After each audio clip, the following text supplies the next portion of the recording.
Reptichip sets the standard for reptile substrates. Made from the highest quality coconut available anywhere in the world, Reptichip allows enthusiasts and keepers to provide their reptiles with the necessary humidity and thermoregulation required for your animals to thrive. You can support the podcast by heading to reptichip.com/snakeboy or visit the link in the description below.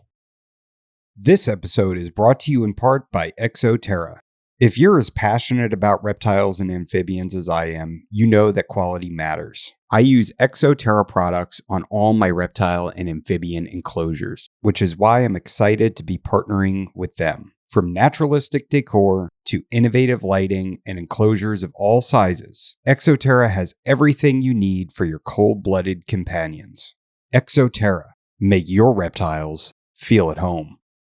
This episode is brought to you in part by Unlimited Exotic Pets. Every day is Veranda Day for Nick Lillis, and it shows. At Unlimited Exotic Pets, Nick produces high-quality monitor lizards with a deep commitment to ethical care practices and top-tier nutrition. These aren't just pets. They're responsibly bred, ethically raised animals. Whether you're looking for a new companion, starting a breeding project, or anything in between, Nick has you covered. Unlimited Exotic Pets, keeping and breeding quality without limitations.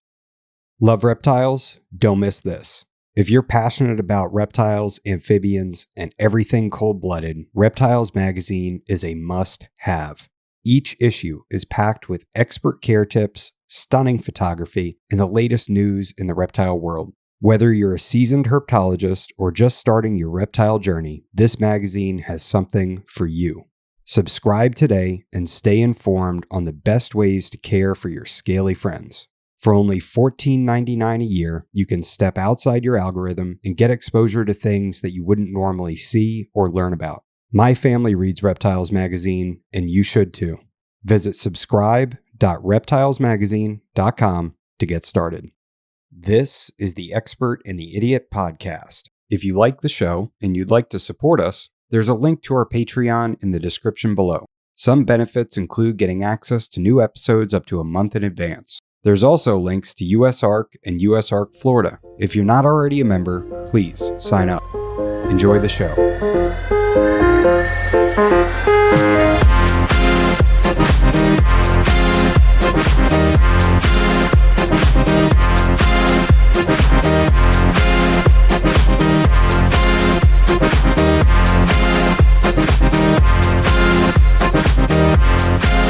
All right, welcome to episode 99 of The Expert and the Idiot. Today I'm talking to Adam Wickens of Wickens Wicked Reptiles. And yeah, man, I'm really looking forward to getting to know you. I mean, it's like so many of your videos, I'm a subscriber to the channel, and like so many of your videos are always popping up, and some of them I tune into, and some of them are more geared towards like brand new keepers, and I'm sure that's got to be like your bread and butter, right? Is like the people that are, oh my God, I just went to an expo and I picked up a ball python. How the hell do I take care of this thing now?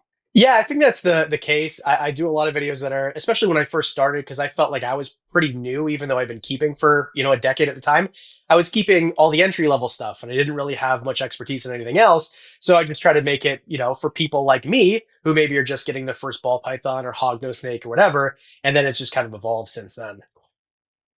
Yeah, that resonates with me because I kept from, I've like I started out with an Eastern collared lizard in like when I was like 15, 16 years old.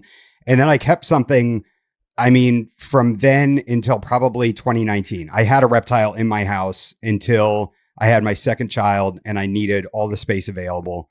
And then I got out of it for maybe 3 or 4 years and then came back to it. And I feel like towards the end of my being into reptiles the first time, I had kind of tuned out from the community and just kept a reptile. And then when I came back, I started listening to podcasts and everything. And I'm like, wow. So people are like running a hotspot of like 82 to 84 degrees, for like carpet pythons. Like I thought it was supposed to be like 105, or something, yeah. And that just made me get like really curious and get really into it. And, for me, like starting this podcast is my super selfish way of being able to corner people that know a lot of stuff and be able to, pick their brain and get into it with them. And so, but now when you got into this, was there a fear of criticism? Did you know that was going to come, that people were going to say, well, what do you know, blah blah blah, I know. And I mean, you're going to get that no matter what. I mean, for crying out loud, I have people that criticize the way that Nick Mutton keeps his snakes, and there's probably nobody, like, the dude literally wrote the book on carpet pythons, with the co-author. So it's like, if he can find criticism, like, how did you deal with that going into it? Did you know it was going to come, and how did you work through that? Well, when I first started the channel, nobody watched, so there was no criticism. And, this isn't my first try at YouTube. I tried a fitness channel before. I did a whiskeys channel before.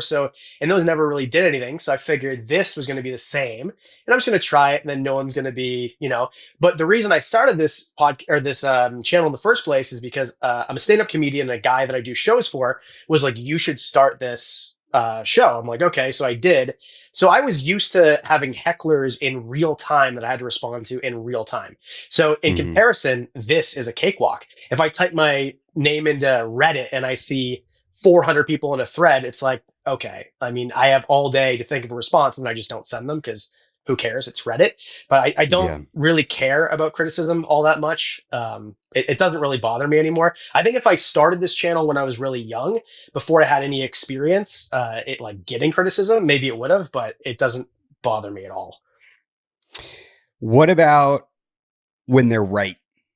What about when you put something out and then somebody says something and you look it up and you go, shit, they were right? How do you deal with that? I make a video and say, hey, I was wrong.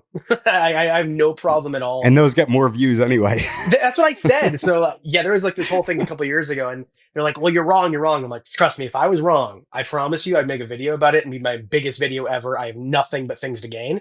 So if I'm wrong about something, I don't have an ego, really. Like, we're all here to learn about reptiles. It's literally the tagline of my channel. Let's learn about reptiles together. So if I'm wrong about something, like, who cares? I'll tell you. And then now I know too. And now we're both smarter. Everyone's smarter. Yeah. And I feel like that, keeping reptiles it hasn't been around that long, so it's gotta be like, there needs to be room to grow and learn new things, like you said, together, and constantly work through that. Well, oh, go ahead. No, I was just going to say, I totally agree. I mean, it's not something that, we've been doing for like livestock or dogs for, ever and ever. It's a new thing. And then everybody who wrote those podcasts or those care guides, rather, in like the 1980s, all of that is probably not the most accurate we've learned since then. So I think that we need to, as a community, just kind of continue to learn and not ridicule people who do things differently than the care guide that was written in 1980 that everyone's been parroting ever since. Yeah. Yeah. And we talked about this before we started recording. We're both wearing Unlimited Exotics shirts. So shout out to Nick Lillis. That's hilarious. That was not coordinated. But I have to call it out.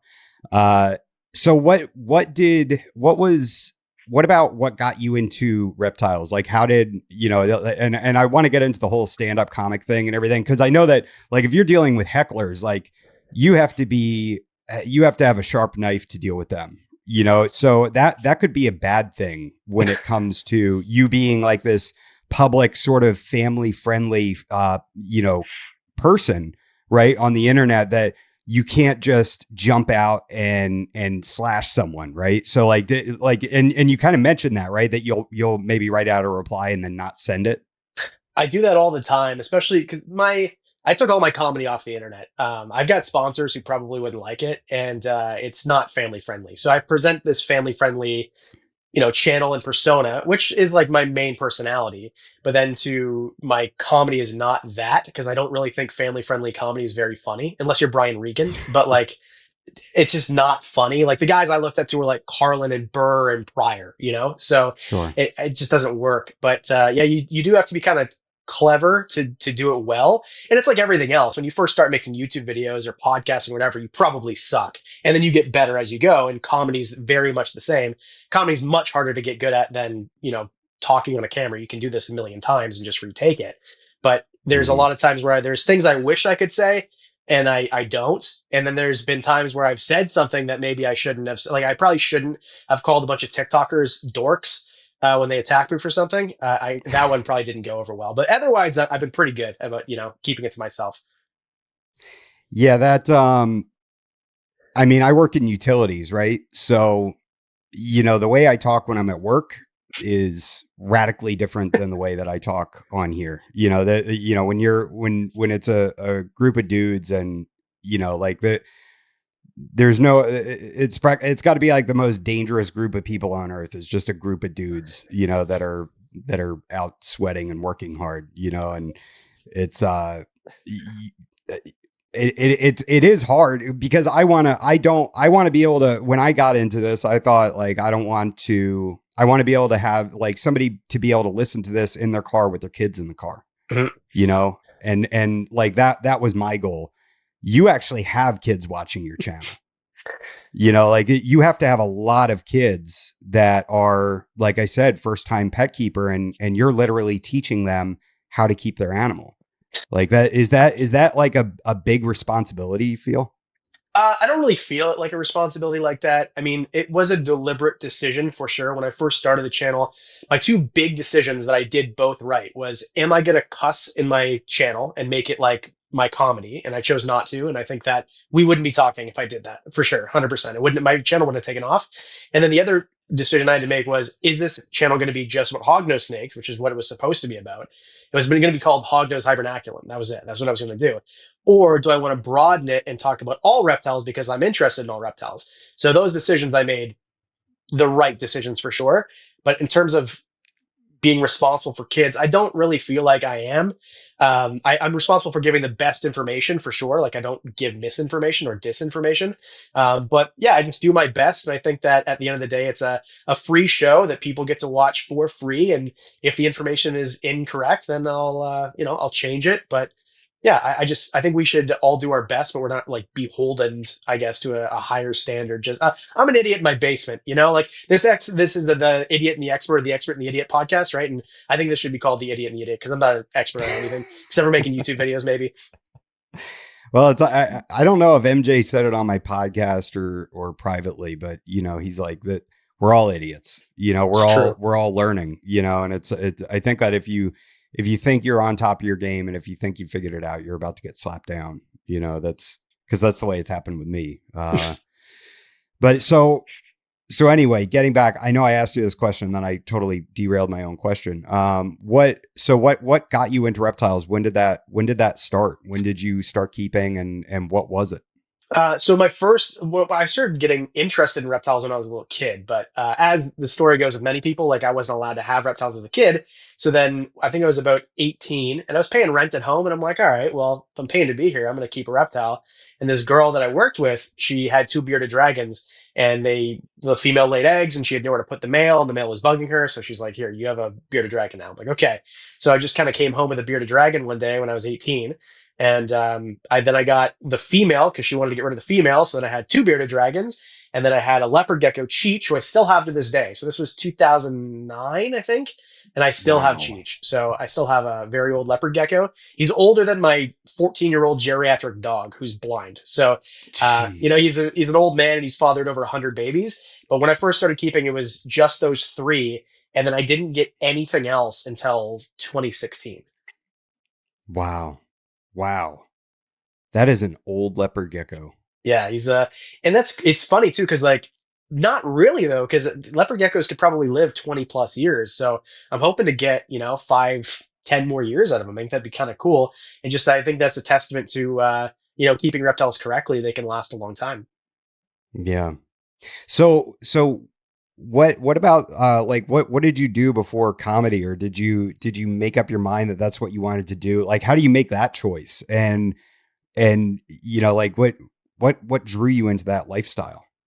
So I've always wanted to be a comedian and a presenter on TV about reptiles. Like that's all I wanted to do my entire life. If you asked me when I was 8 years old, what do you want to do? It's exactly what I do. And I think that, so I've always wanted to do that, but I grew up in a household that was like, go to French school because I live in Canada, right? Go to French school and then you can learn French and then you can get a job with the government and you can retire when you're 63.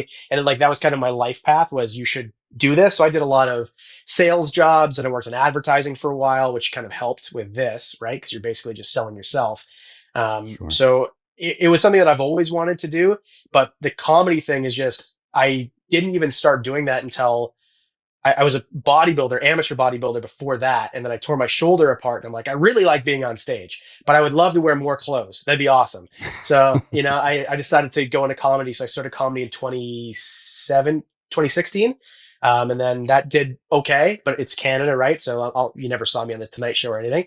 And then I started the YouTube channel because I met a guy in comedy. So, I feel like everything just kind of progressed to this point where I just kind of made the right decisions, or the decisions that I made led me to where I am. Right on. How do you balance between entertainment, like creating entertainment, and also giving accurate husbandry information? That's hard, honestly. I think that, especially because I do these videos, I don't know if you've seen them, where I go to like expos and I'll give such clear, obvious misinformation, like to the point where it's a joke, right? So, I'll say that Dave is a walking ape or whatever, which is actually might be true. I've never seen Bigfoot and Dave Kaufman in the same place at the same time, which might not be a coincidence. But it's like stuff like that that's just so silly. So I'll do that and people will get really upset. So because it's, well, ball pythons aren't called ball pythons because they're good at basketball. You should know that. I'm like, I know it's a joke.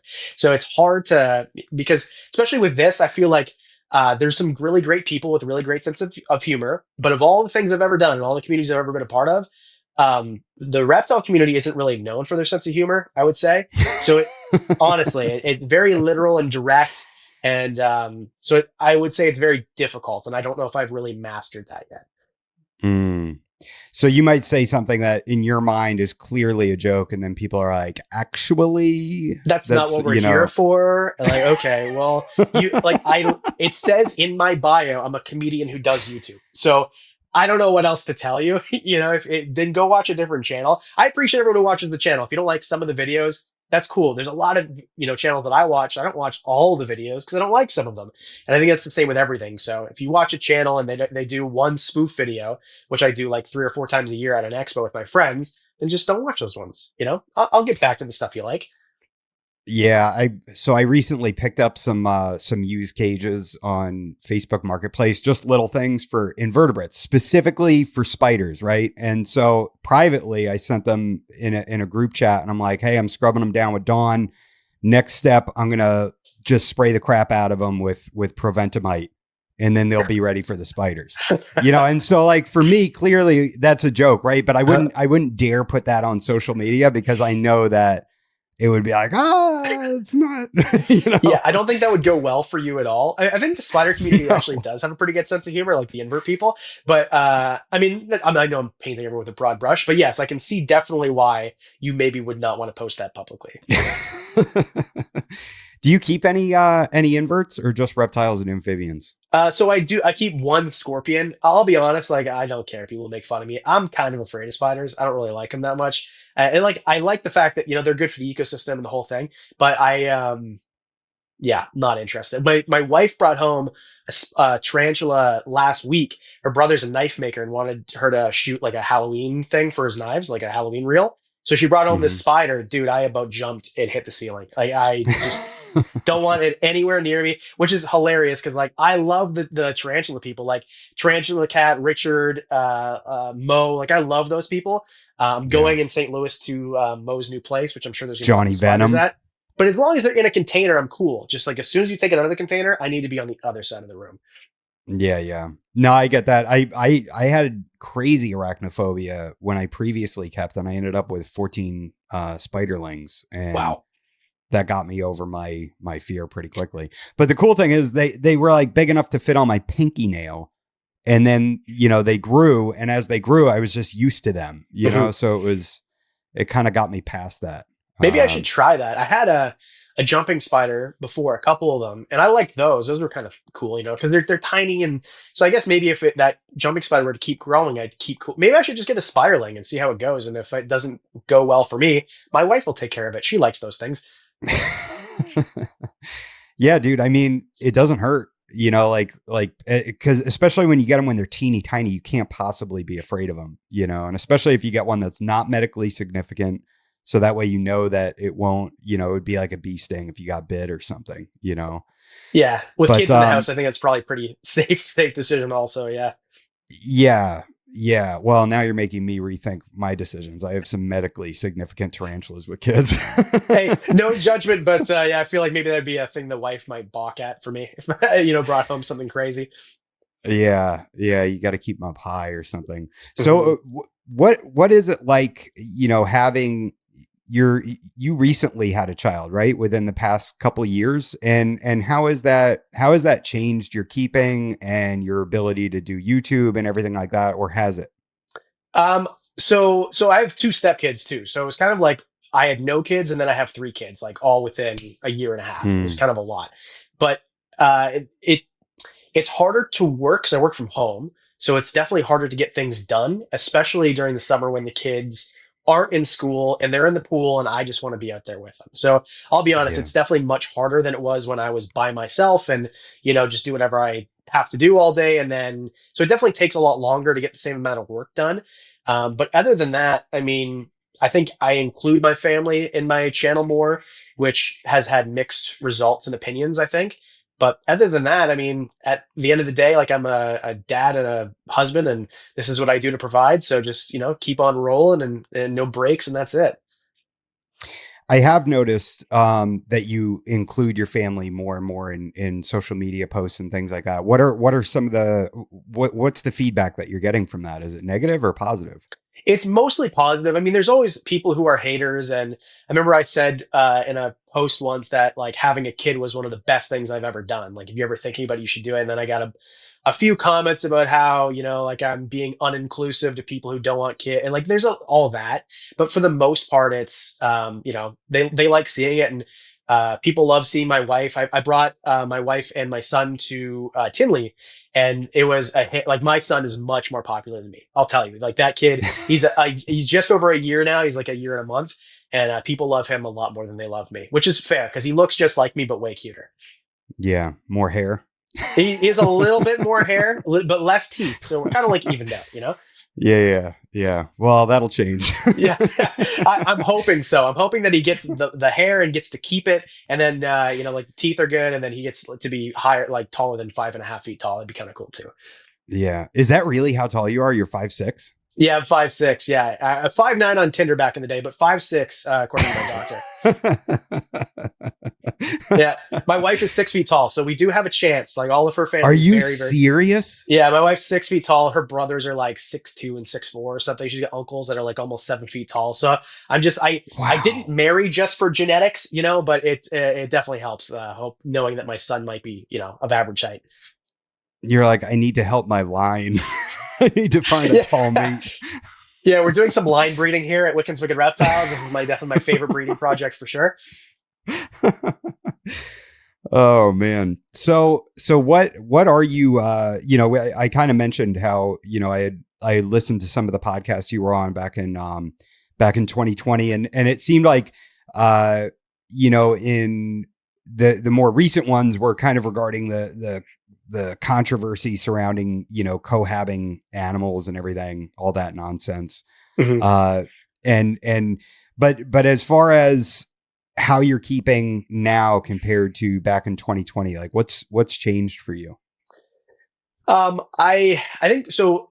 A lot of what I do is like predicated or dictated by what I can afford to do, I think. And when I first started keeping reptiles, I was not doing great financially. So to have like leopard geckos was kind of like a big deal. Like if I can buy an albino leopard gecko, that was kind of like a big deal for me, right? So where now I'm just more fortunate where I can buy the stuff that I actually want to work with. So I still love leopard geckos. I still love ball pythons, all that stuff I got because I loved, but I loved tree monitors at the time and emerald tree boas, but I couldn't afford those. So now I'm just kind of doing the stuff that I'm really interested in, and now I'm in a position where I can actually work with. So the stuff that I was working with then, I don't breed leopard geckos anymore. I think there's enough of them. I'm not offering anything that anybody else can't offer. Hognose snakes, I still do try to put out like a couple clutches a year because they do sell. People like them, and they like to get them from me, which, if I'm your favorite YouTuber, just a YouTuber you watch, it's like a cool thing, right? And I think those hold their value in that they're not being overbred, is what I'm trying to say. Ball pythons I don't breed at all anymore. So now I'm kind of in a transition where I'm not breeding very much at all. I did some African fat-tailed geckos this year, and I'm transferring over to. I'm trying to raise up some tree monitors, some emerald tree boas, and some chondros, and that's kind of what I'm focusing on. And then there's some other stuff that I have that's wild caught stuff that came in. Yesterday's video was all about that. That I'm trying to create a population, like a captive bred population. Coyotes, for example, Candoya carinata, so the Indonesian tree boas. There's just some stuff that I'm really interested in that you just can't buy from any breeders. So if I could be that breeder, I think that'd be kind of a cool thing for the hobby, especially in Canada, where it's definitely more difficult, especially with CITES animals, where, a lot of people, it's a barrier to entry to even bring them in, And of course, the Fijis as well, but I feel like I rub that in too much because you guys can't have them. Oh yeah, we're definitely going to talk about those. Yeah. As far as wild caught animals go, walk me through your process with that. Are you, as soon as they come in, are you treating them with wormer? Have they already been treated when you get them, or are they like really fresh imports? And just what's your whole process with that? And then also, like, what are some of the hardships that you've run into with wild caught animals? So I've had some experience with wild caught animals where it didn't go great. So I think it all depends on who you use to bring them in, who they're coming from. And in my experience before, like, I wanted to get carpet chameleons, I think, are the coolest chameleon ever. I think chameleons are terrible pets for most people. But then there's a guy, Frank Payne is his name, and he breeds carpet chameleons, and he convinced me that it's a great thing to get into. But here in Canada, there was none that were captive. So I tried those. That was my first foray into wildcats. Unfortunately, they all died. And I'm just like, okay, I don't want to do this anymore. Fimbriotis was another one. So the big leaf-tailed geckos, those also died. And those were from the same person. Not saying that that person doesn't treat or whatever, but maybe I didn't know what I was doing. So I'm like, okay, I don't want to do any of the Madagascar animals anymore. I just put it up on the shelf. And then this opportunity came up for all these animals from Indonesia, which I got a week ago and did the video on yesterday. And with those, they were treated before they were sent. They were treated when they arrived. And then what I was told by people, especially who breed coyotes and species like that, is if you try to deworm them immediately, they're all going to die. Don't do that. Treat them for external parasites first. And once they're a little bit established, then deworm them. Like, okay, so these are people who actually know what they're doing, and I don't. So I that's what I'm doing. My protocol now is to treat for external parasites, and then I'm going to do some fecals and figure out what they have, and then treat for those specific things that they have. So that will be in 3-4 weeks, something like that. So we're just trying to acclimate things and keep them as comfortable as possible, and try not to put a bunch of stuff in their body that might shock them even more after they made that huge trip across, several continents. Wow. Yeah, it's such an undertaking. I recently had this super sharp lady, Alexa Shamshoyan, on my show, and she does her own fecals. She like bought everything on Amazon and does her own fecals, and is like trying to import these colubrids. I think they're like called machete snakes or something, not common in the hobby. She wants to make them more prominent in the hobby, but the worms that are in them, dude, burrow out of the snake, like through the out the side of their body, or they'll come out the tip of their tail. And like, once she said that once you start treating them with medication, the worms will like just start bursting out of the body and come out their mouth. And some of these worms are like 5-6 inches long, dude. That's terrifying. It is. What part of the world are these snakes from? I want to say South America. Oh. I'm not sure, either Central or South America. But yeah, freaking, it's now I have to look them up, but yeah, like really, really crazy, gnarly stuff. And, so yeah, like that stuff scares me, a lot. I have no interest in that. Let's see. let's see, And that is the machete hard part too, snakes. because when you bring in animals from that are wild caught, especially if they have to do a huge journey, oftentimes they shock and then just don't do well. A lot of the animals, well, not a lot, but a good chunk of the animals that I got in did not make it. And there's still some that look like they're having a hard time recovering. But yeah, those I'm gonna have to look up what these machete snakes are because that seems very interesting and I'd like to know about it. Yeah, they're super cool. Definitely check out her episode if you're dealing with like worms and everything, because I or even hit her up because she is like she's gone deep on this because of her experience with these machete snakes. They are from Central and South America, from Trinidad, Okay. and super cool looking animal. I guess they're called a machete snake because they kind of have like this ridge that goes down their dorsal. That's like these sharp scales. Really cool. Okay. Yeah, I've got a few episodes queued up that I got. I kind of like make a queue. I think you're in there like 3, 4 times. I'm doing a lot of these projects where it's like mindless work, like putting pond liners in and siliconing these enclosures. So that's kind of like what I do is I listen to reptile podcasts and get ideas, and then as I'm making these enclosures, I hear better ideas, and I'm like, oh, why did I make this enclosure like this? I'm the same way, dude. And doesn't it suck when you're like married to an idea of the ideal way to keep, and then somebody tells you something that you know is right, and you kind of put it off for a while, and then eventually you give in, and you're just like, you know what, I just gotta update this, Yeah, I've actually been really good about not being married to ideas lately, just because I've been listening to a lot of reptile podcasts, and there's so many people who know way more than I do. So if MJ, like I was talking to MJ yesterday about the condors that I got, and he's like, "Do this, this, and this." I'm like, "Okay, cool, yep, no problem." I wasn't thinking about doing that, but yeah, since you said it and you know what you're talking about, and then I listened to, I think Bill Stiegel was on your podcast, maybe. Anyway, he was on Mhm. someone's podcast talking about Nido and all this stuff, and I'm like, okay, perfect. So this is what I'm going to go through. I'm going to drive over the border to bring the sample to a UPA. Like, I'm like, okay, cool. So I just whatever people tell me who actually know what they're doing, I just follow that advice unless I know better. So maybe if it was like a leopard gecko or a hognose or something I had a lot of experience with, be different. But especially with the new stuff, like, sure, dude, if you know what you're talking about, you're telling me to do that, you got it. I'll do it. Oh yeah. Yeah. I mean, I remember, just quarantine, like having a better quarantine. I remember I used to be like 45 days and then we're good for mites. And it's like, Yeah. you're like, yeah, once you get past that 6 week mark, you're good to go. But then all of a sudden, like you start learning about viruses and oh no, like that's a whole terrifying path to go down. If you want to know something about viruses, check out Dr. Stephen Tillis's episode. That dude, he works for University of Florida. He's like one of maybe 5 people in the entire world working on serpentovirus or Nido. So that like he's a plethora of information, just so much knowledge crammed inside that dude's head. Yeah, I heard And you one guys of talking about him. I forget who was on your podcast, but you were talking about that, and I looked him up, and I'm like, oh, okay, cool. So then I'll uh, I'll definitely listen to that episode too.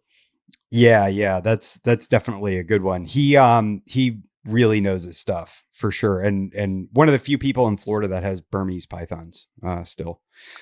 Um, Is that the guy that has like 3 different levels of? yes. Okay, all right, yeah. Yep. Yeah. 3 different facilities. I actually went to his like reptile zoo. I don't know what you'd call it, but yeah, it was incredible. We kind of went through and he's like, he has a building with Nido positive snakes in it. Like so you start your tour at the clean zone, right? Where, and you're not allowed in, like you're on the other side of plexiglass. He F10s himself and like goes through an air scrubber and then goes inside, interacts with the animal, shows them off. So he's showing you retics and berms and everything. Then he comes out of there and then you go to like, you go to the Nido neutral area and then to the Nido positive area. My kids are like holding, rubber or, I think sand boas that have Nido. And I'm like, we're all going to shower and burn our clothes as soon as we get home.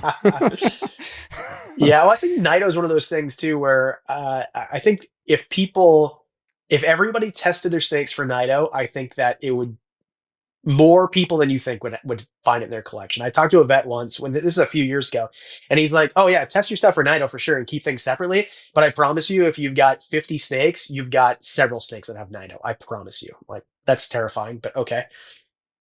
Yeah, I mean, he said to me, he was like, if you have like 10 snakes, you probably have Nido in your collection if you haven't done any testing. Yeah, that's And terrifying. yeah, I don't, I mean, if he was like doing like testing privately, like in the more commercial side of things instead of for the university, like that would be such a great sales pitch. Like, get your animals tested. You probably have Nido. Yeah, I don't know if I'd But put that on a t-shirt, but yes, I agree.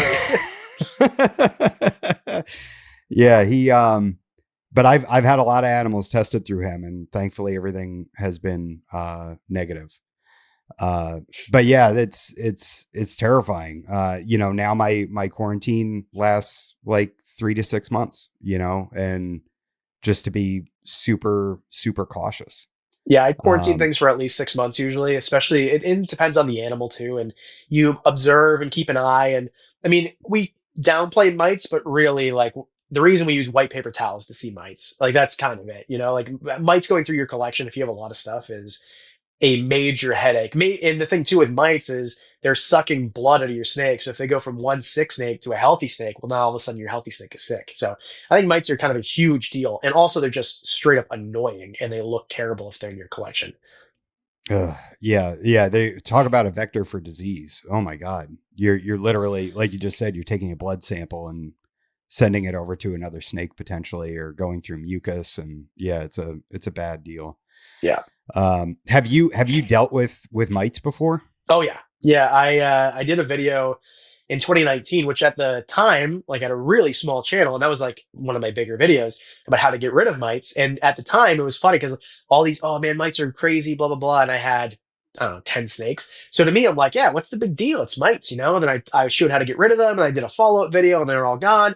And then I got mites again when I had 70 snakes. And I'm like, oh, okay. I understand why people go Mm. bald because that's not why I became bald. But if I did have hair at the time, I would have ripped it all out. Like that was a whole ordeal. And now I quarantine very, very carefully. I don't use the same tongs for things that are in quarantine.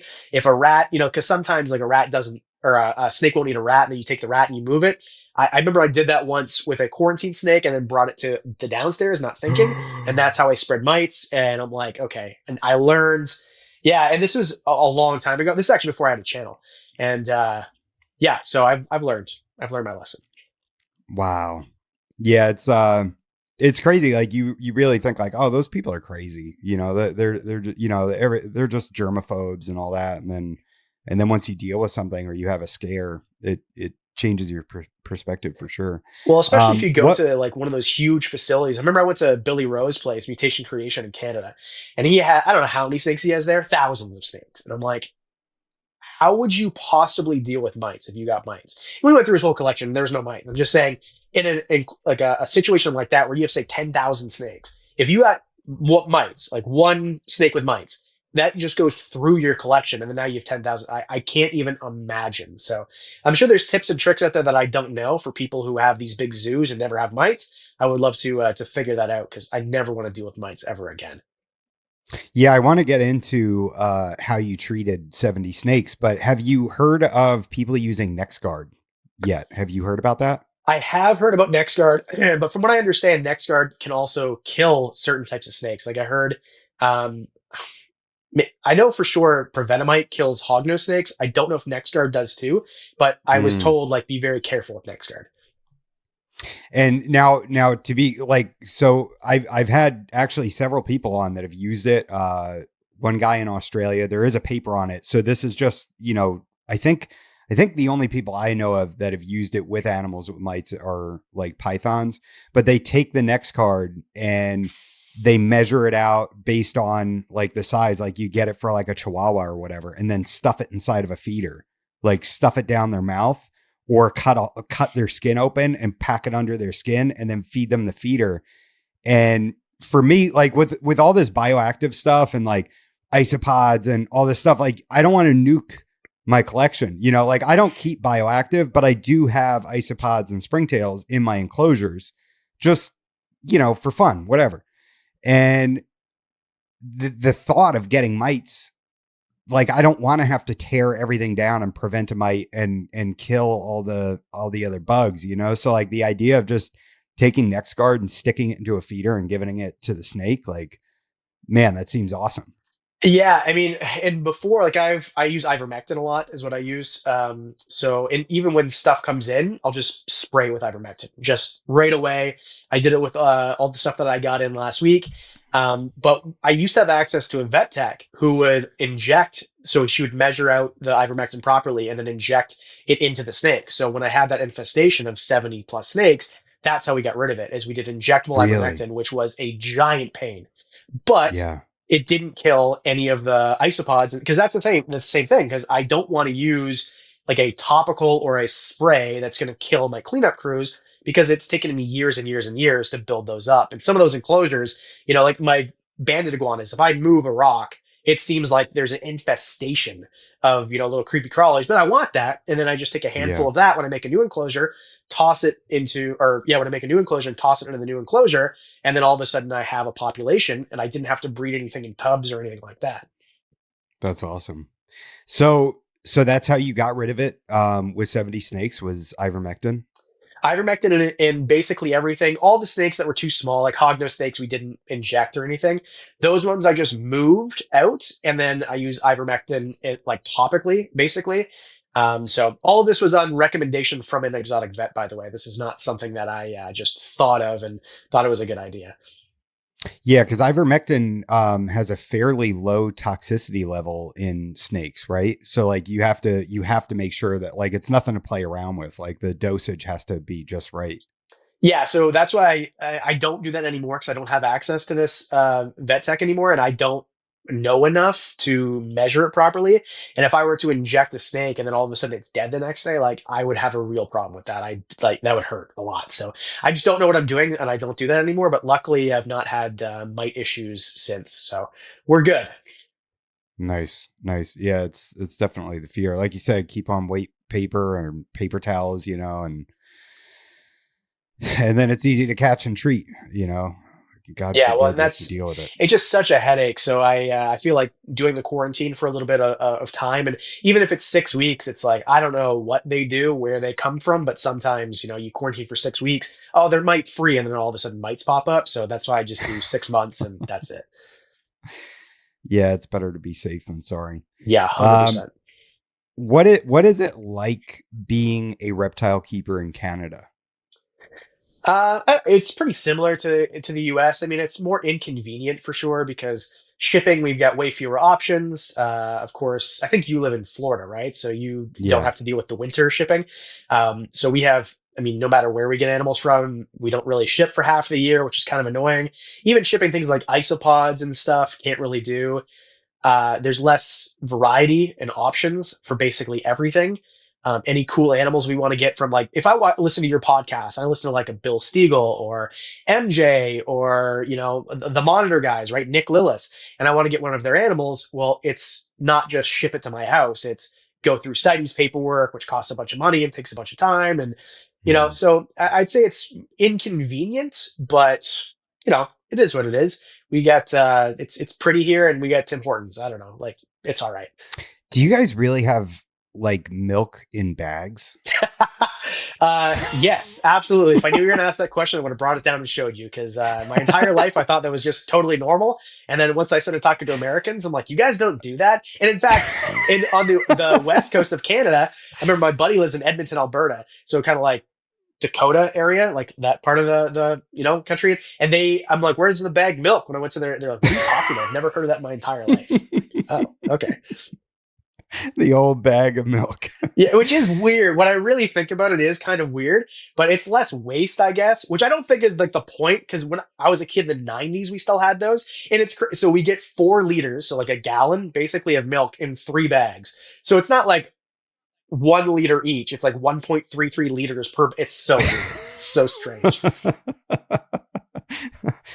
That is so weird. Yeah, my buddy Sean Perry was like, ask him about the bags of milk. And I'm like, I don't know if that's a thing, but I guess I'll bring it up. It's a thing. It is definitely a thing. We do a few weird things here in Canada, but that is the one that I've been told is kind of the weirdest.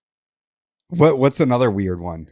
So the way we measure things, so like you guys are the only people in the world that use Fahrenheit and miles, and so for example, if I drive somewhere, I measure it in kilometers. We measure it in hours because everything takes forever to get places here, but kilometers. My house is measured in Fahrenheit. Outside is measured in Celsius. My pool is measured in Fahrenheit. Food is measured in kilograms, but my body weight is measured in pounds. I don't know why we do this. Just all of us do Whoa. this. Wow. So you're like stuck in between the metric system and yeah, that's wild. Yeah, my height isn't like 5'6", right? I didn't tell you I was 165 centimeters. The only reason I know that is because it's on my driver's license, but we don't do that. But if you went to like the UK, they'll tell you, yeah, I'm like 1.6 meters or whatever. I'm like, I'm Canadian. I have no idea what that is. Wow. Yeah, that's so crazy. That's so weird. You guys are like stuck in the middle there Yeah, I with don't know why everything. well, I guess also like I live in a border town, right? So I like my whole life I grew up watching American sports and American TV, and I can literally cross the border in a half an hour. So I'm kind of Americanized maybe, but most of us are kind of like that. I think Canada is just kind of an offshoot of the States, even though the Queen is on our money. Yeah, yeah. How often are you in America? Because you're always coming to like the bigger shows, right? Yeah, all the time. It's easy for me to cross. Like I've been driving to a lot of them lately too. I was in Pittsburgh last weekend. The weekend before that, I was in Chicago. A couple weekends before that, I was in Boston. So, and because I've got a bunch of friends now that are associated with the industry, like Garrett, Reach Out Reptiles, he messaged me the other day. He's like, "Hey, you want to drive down to Pittsburgh and go to a Steelers game?" I'm like, "Yeah, let's go." And it's 4 hours, right? So, plus I have a PO box in the States. So anytime a sponsor wants to ship me something, rather than get it held up at the border, I'll just go pick it up. And that way, if the border has a problem with it, I deal with it, not them. So I'm in the Mm. States several times a month for sure. Wow. How far are you from the border? 30 minutes. Wow. Okay. Yeah. So Niagara Falls, New York is like right there. If I put a drone up in my backyard, I can almost see Niagara Falls. Really? Yeah, I'm like pretty close. Like it's to the point where in the winter we'll have like the ice will come off the falls and it'll start like coating cars and stuff. I'm like just barely out of that perimeter. Damn. Yeah. Do you still have a Burmese python? Yeah, I have two Burmese pythons. So I've got Kratos, which is my big 15-foot male, and then I've got this all like fully adult, fully grown female that's only about 8 feet, which is kind of cool. She's Oh my wow. albino. Yeah, they're like it's so crazy. Like I think it was Dr. Tillis that said they are the best pet giant snake. You know, like 100%. that like yeah, it's and I wish I could have one so bad, dude. I would do anything. Like if I could get FWC on here, I'd be like, dude, I'll microchip it. Well, like you can microchip me. I don't care. Like we can have like a proximity alarm where we always have to be together. I don't care. We'll figure it out. An ankle monitor for my snake. Yeah. Yeah, man, they're the coolest, and like it's crazy too because all these people that I really really like Garrett is one of them. I love Garrett Hartle so much. That dude is the best. However, I have no interest in keeping reticulated pythons, like zero. I had a bunch, Yeah. and they're just not for me. Burmese pythons to me are such a better snake on every level. I guess it just depends, right? Do you like German shepherds or do you like golden retrievers? Personally, I like golden retrievers, and I think that's why I like the Burms is because they're just chilled out. They're not on high alert all the time, you know? Yeah, yeah. Retic is like they're like a Belgian Malinois. Like you Yes. need to know how to work that animal in order for it to be a good relationship. They're very active. Yeah, I have Timor pythons. You know Yep. that's like the closest I could get being in Florida, They're pretty and close.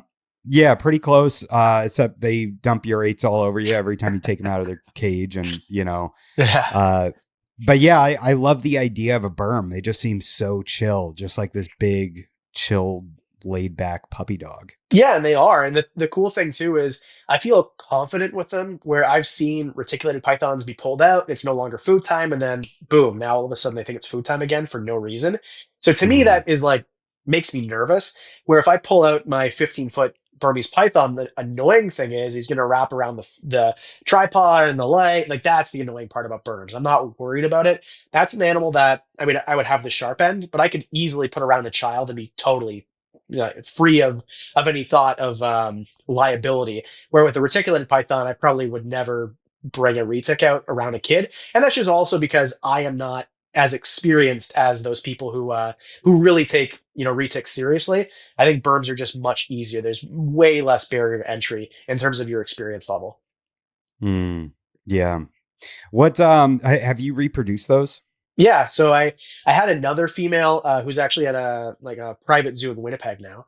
Um, Oh wow. yeah, so and she produced 22 babies, and they were great. They're I think they're called pearls, right? When they're hypo and albino. So we had a few normals, some hypos, some albinos, and some pearls, and they were beautiful. And I wanted to keep some, but I just you'd only have so much room for so many Burmese pythons. And I did it Yeah. once, and they were hard to move because in Canada we don't have, like in Florida, you're not allowed to have Burmese pythons. We don't have laws like that here for most provinces, but there's municipalities or cities or whatever, and a lot of them don't let you have snakes over 6 feet or whatever. So they're hard to sell because, like Toronto, for example, if you go to our biggest expo in Canada, no berms, no retics, nothing, no tegus, because they're too big and they're against the bylaw there.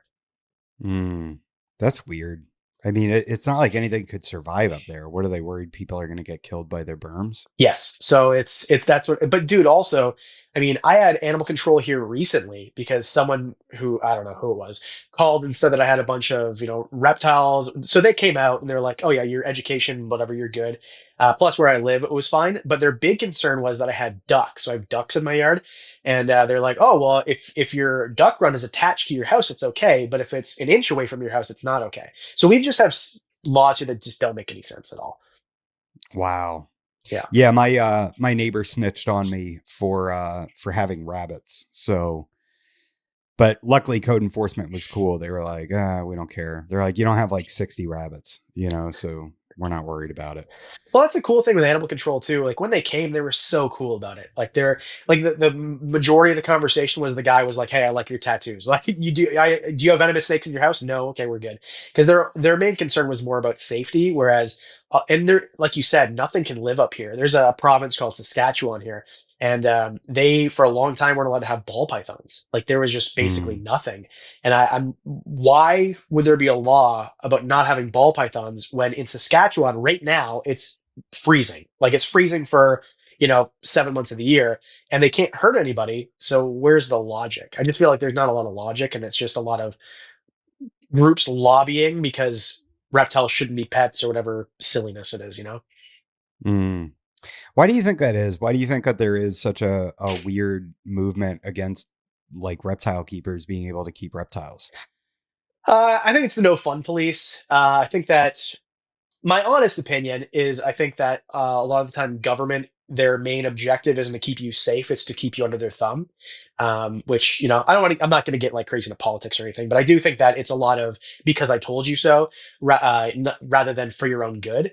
And I think that reptiles in particular are misunderstood. So people who don't know anything about reptiles, maybe they really do think that your 5 foot ball python is going to eat your kid or your dog. I think that's probably not most people, but I think it's a little Yeah. bit of this and a little bit of that. It is frustrating though, especially for people like us who understand the ball python. Literally, I have to convince them to eat their rat that they're supposed to eat. They're not going to eat my child, I promise.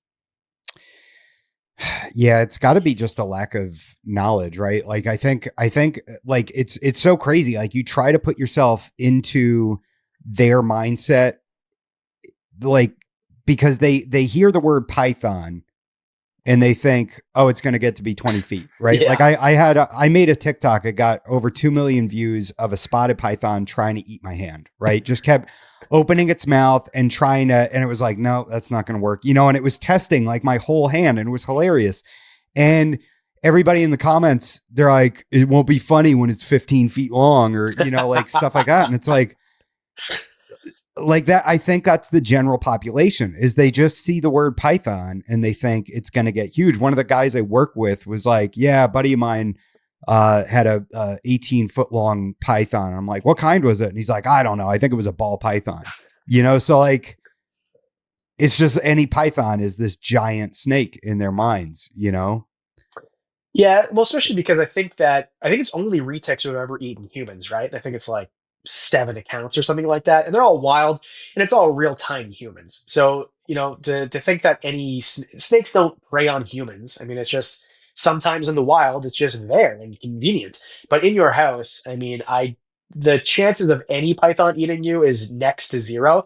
And if you don't keep reticulated pythons or something that's big enough, then the chance is actually zero. I would be much more nervous about keeping a big dog around my family than keeping any sort of snake. Yeah.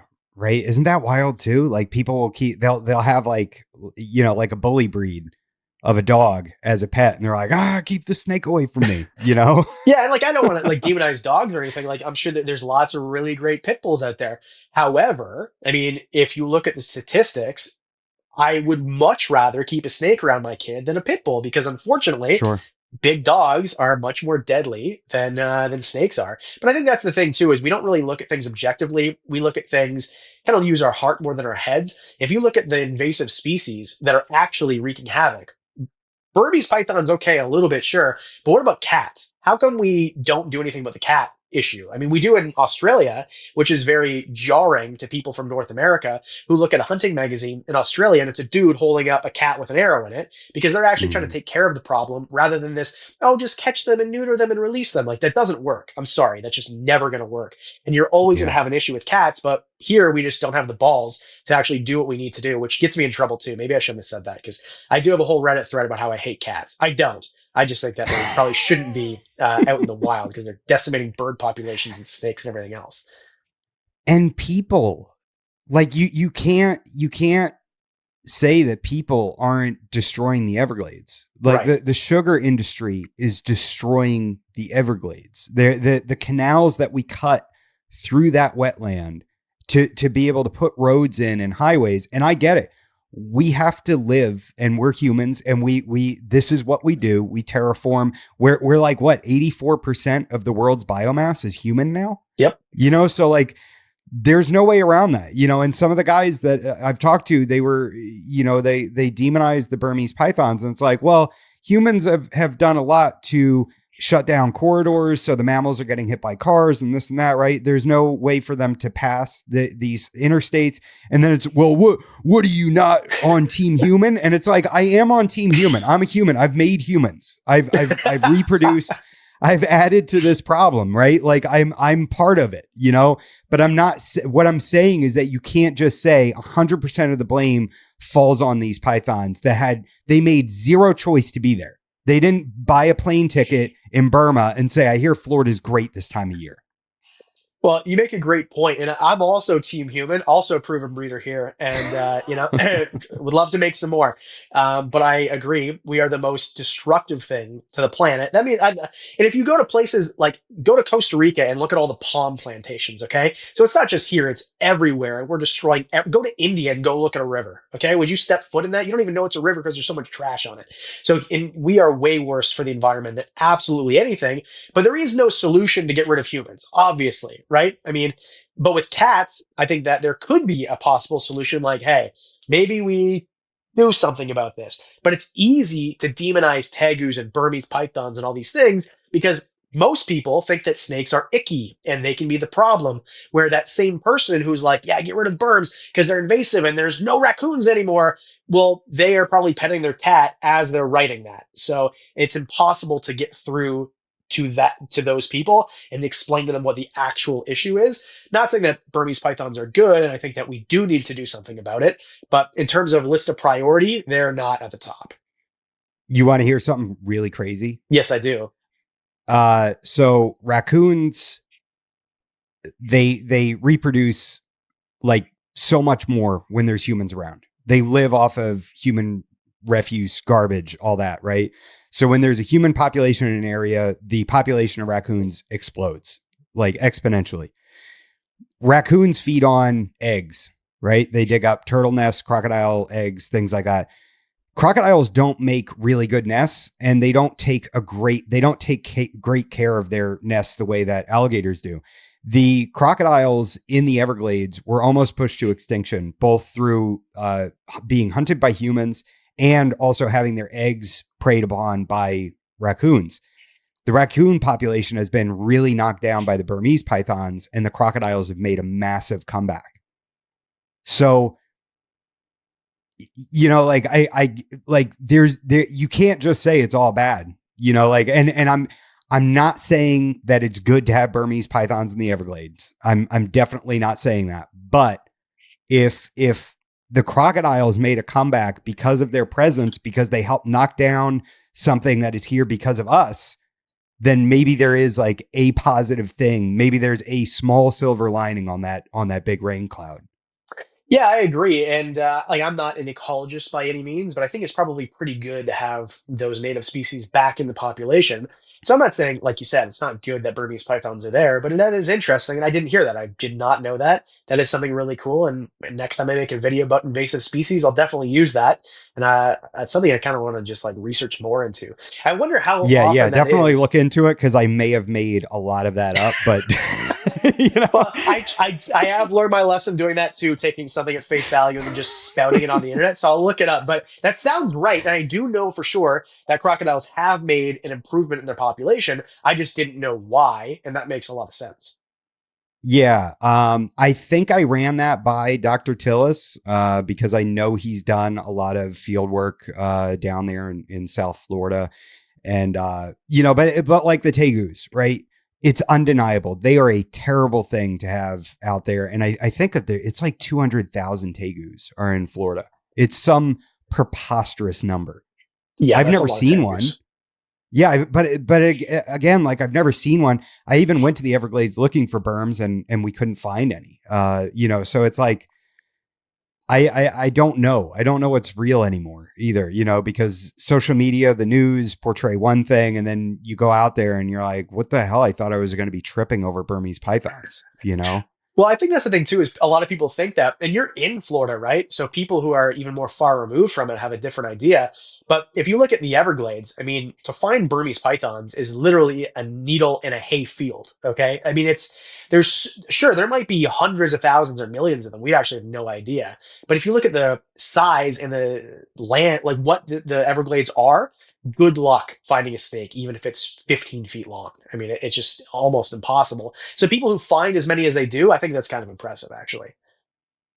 Yeah, and they're really good at what they do, you know, and they have dogs that are trained to find them. And you know, I my first time that I went out there was with Glenn McClellan, the author of the complete reticulated python book, and we had this day where we went out to this park with like walking trails, and you said the hayfield, right? It's grass as far as you can see in every direction, right? In just marsh, and we're looking around and we're like, this is hopeless. We're never going to find anything. Like there's no chance. There's no way. And he's since gone back and actually found some, but he's going out with professionals, you know. So yeah, it is it's It's a something bummer. I've I always wish we wanted to could. do, but I've never like the thing too is I always say that I want to do it because I want to find Burmese pythons in the wild. However, I don't know if I want to find them in Florida because then you kind of have to dispatch them, and I don't want to do that. So I looked for Burmese pythons when I was in Asia, but we were just not in the right place. We found reticulated pythons, like several of them. I would love to go back to the right part of Indonesia and the right part of Thailand and then find berms because then you can find them, mess with them, and then just put them back. Where in Florida, I don't know what the laws are, but I know that you probably shouldn't be just putting them back if you find them. There's different laws. I think if you're in the park, you're actually not allowed to kill animals. Oh, okay. Um, Well, and and and I think that because before we went out, I was like, yo, I'm gonna have a hard time killing a python. Like I you know, especially like the one of the probably my most beloved python. Like I'm gonna have a really hard time with that. And I think that we found like you don't have to dispatch them, even though I understand that you should. You know, I have my own. I'm a human. I have my own weaknesses. You know, I probably wouldn't be able to kill a feral cat if I found one either. You know, right? Like it's not easy killing an animal that is, you know, loved or part of, you know, part of that our culture of as pet keepers, you know, as humans that keep animals as pets. It's a difficult thing to come to terms with. yeah, I think it is, and I think that it's you have to like really use your logical brain rather than your heart, which is a problem with us who are animal lovers, right? Because we use our heart for basically everything. We love like we have our basement filled with animals. Okay, so it's harder for us, I think, than most people. But at the end of the day, I think that it's probably a necessary thing with pythons or cats or iguanas or tegus or whatever. It's just unfortunate part of life. But we do have to keep these ecosystems intact the way that they're supposed to be. Otherwise, they're not going to be that way. And then when you get overrun with pythons that don't have any natural predators, unfortunately, you're just going to find, the numbers dwindling of basically everything else. Isn't it so crazy that we say things like that and then we cut a road through and a drainage easement and, all this stuff, and we just totally alter and we're like, oh, but we can't have these non-native, and it's like, what about the non-native primates that are running around all over the place? The Well, humans. I think it's all about money, right? Like that's not really a secret, If you put in some sort of road or whatever, and someone's going to make money from it, well, they can care all about the pythons all they want because there's no incentive for them to go get the pythons or stop that monetarily. But if they own the road or the road goes to a factory or whatever it is, that they own that they need access to, then all of a sudden that's okay because that's so I think it's it's all about money. That's all it is. If there was more of a monetary incentive for people to go collect pythons, then I think there'd be people, tripping over each other to go find pythons. Oh, I know. And even if you could just like, if you told people like, hey, you can go collect a python and then take it to the vet and have it tagged and chipped and have that number tied to your name, to your social security number.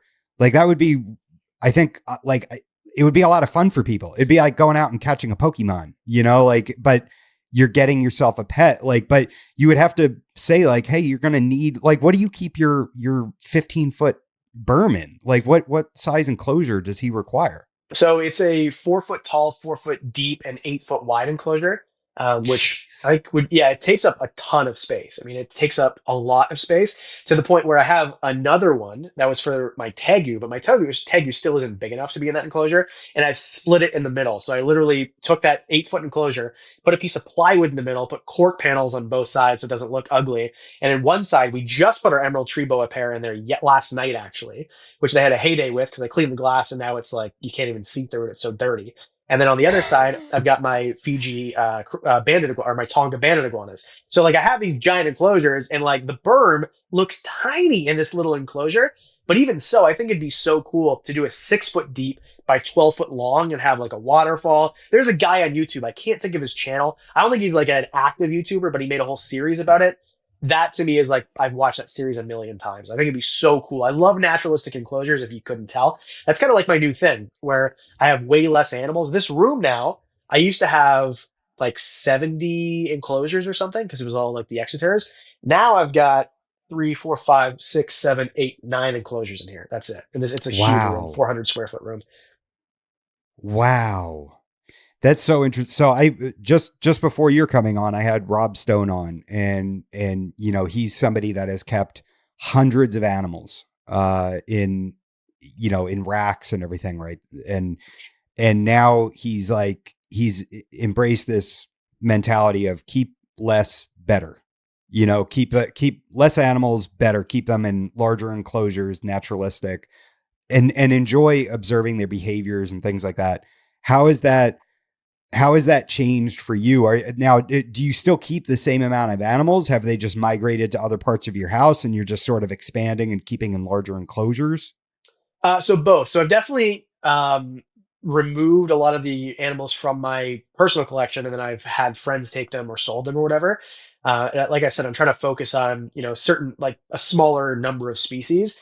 But yeah, some of them have migrated, and I put them elsewhere. They're still in enclosures and stuff. And the racks I have are generally for quarantine babies, and that's kind of it. Sure. But yeah, I just felt like in this room was supposed to be a theater room when I bought this house 5 years ago. And then I just thought, it'd be better to be a reptile room.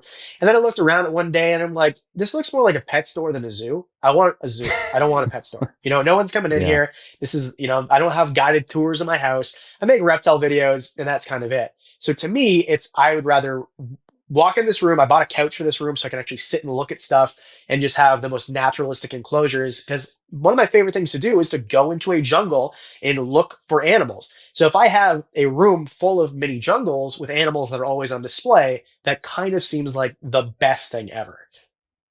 Yeah. What to your left there, is there is it Terribilis?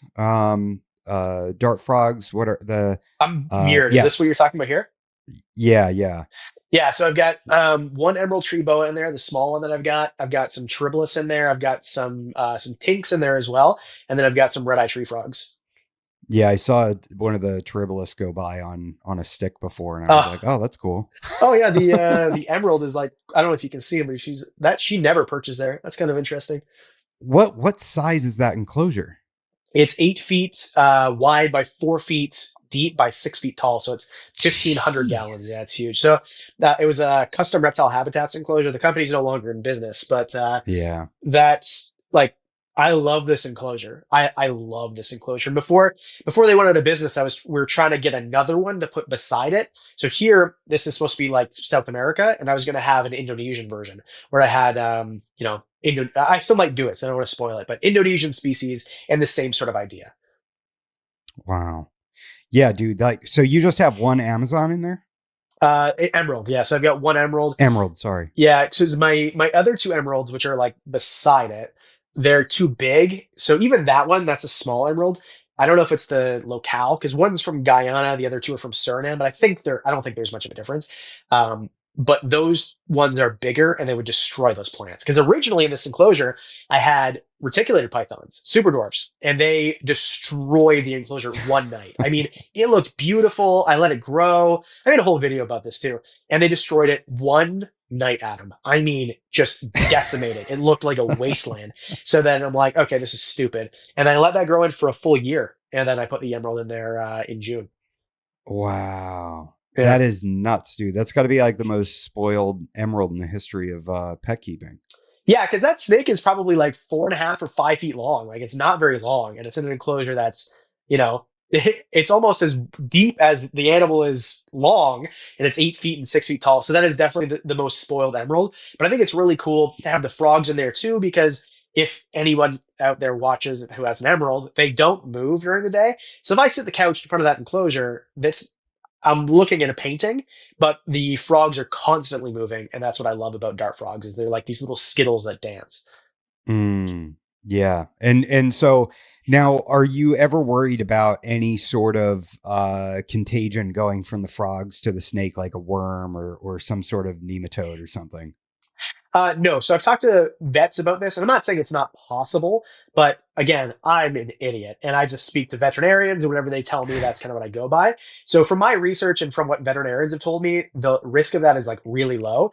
Especially these are all captive bred frogs, so like those frogs I produce myself. The tree frog, sorry, the dart frogs I did not produce myself, but I know who did. I know that they're captive bred; they're not wild caught. They come from a clean collection, which you can never really trust. You still quarantine stuff, but they were all quarantined first. Those red-eyed tree frogs were upstairs for 3 years. We just put them in there this week because we made room for this flying frog species to go in that enclosure, which unfortunately all of them died yesterday. Like just Oh, yeah, that the import. So, and that's the thing too, is like, I want to make this very clear. Like the import, a lot of the stuff died. I'm not blaming the importer or the exporter. I mean, I know, yeah, anyway, that's a whole other thing, but I'm not blaming anybody. It's just, that's what happens. So sometimes things come in, they don't look great. And everyone who I've talked to who it's a rainworti. So that rainwort's flying frog is what they are. They came in looking great. They were good for like 3, 4 days. And then all of a sudden they just started to decline. And, they just all literally yesterday, 3 to 4 of them were dead, and then the other one I think is on its way out. So it's just part of what happens, unfortunately. So I'll not try with those frogs again. But everyone who I spoke to who has also tried with those frogs, every single one of them, even in the comment section of yesterday's video, is, hey, look, I got them, they looked great, and then within 7 days they were all dead. Like I've heard this over a dozen times now. why do you think that is? From what I understand, it's the stress of shipping. So they don't ship well, and they can hold on for a few days. But that's my best guess, and that's what I've heard. And again, these are like frog people who have told me this, and the frog people are frog people, and I'm not one of them. So I don't really have a true answer, but that's my best guess.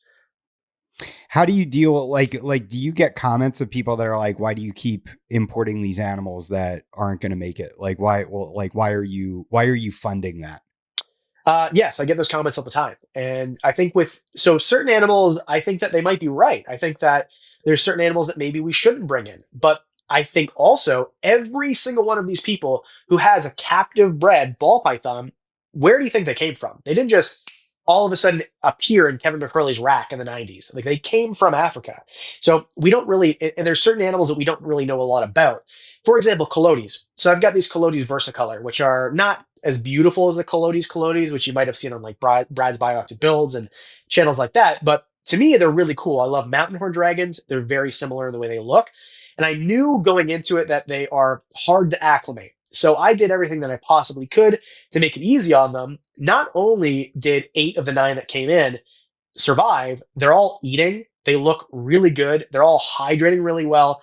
I'm shocked with how well it's going. I thought for sure I was going to have half them crash and then half them live. And then that way, to proliferate a species, if anybody knows a better way than getting them out of the wild, like if Colossal wants to come to me and start, doing some genetic finagling so that we can just create them in a test tube, then sure, I'll do that. But otherwise, you kind of have to bring them out of the wild. And I think that coyotes are a really great pet. They're just not just like mountain horn dragons, but pretty similar.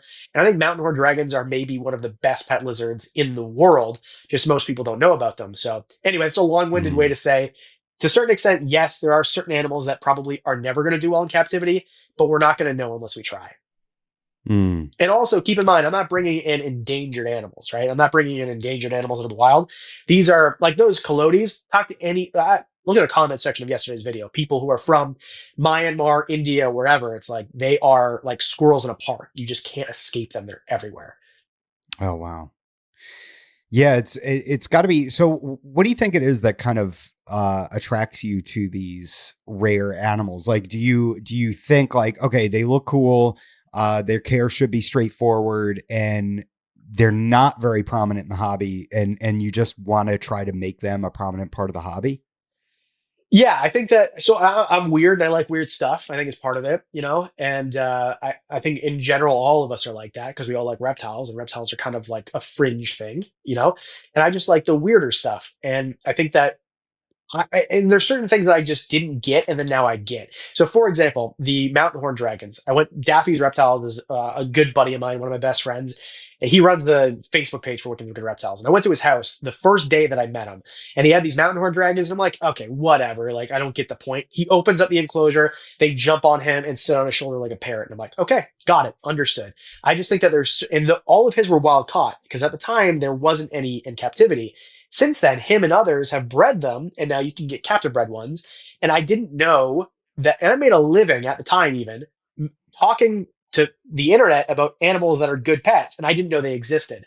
So I just think that there's certain things out there that we don't know about that could make really great pets. We just haven't tried. And what's really cool now is when we bring in these new animals into the hobby that maybe people don't know. Scorpion geckos are a great example, where scorpion geckos, most people didn't know about until a few years ago. And we breed and we bring them in, and they're captive bred a lot of the times, or Synodactylus, another great example. And we keep them communally, which they should be because that's how they're found in the wild, where we don't do that with other animals like leopard geckos, which are found always, without exception, communally in the wild, and we keep them individually because that's information that we've had since the 1980s. If leopard geckos were a brand new species today, no one had heard of them and they started coming in, I promise you we keep them in colonies, the same way that we do with Synodactylus and scorpion geckos. We're more open-minded now, there's more information now, and there's more people able to relay that information rather than having somebody who wrote a book and therefore they know everything. There's so many more outlets for information. That was very long-winded, but I'm pretty passionate about, information being more available and from more people. No, yeah. Don't apologize for being long-winded, man. That's why we're here. If you give short answers, it's going to suck.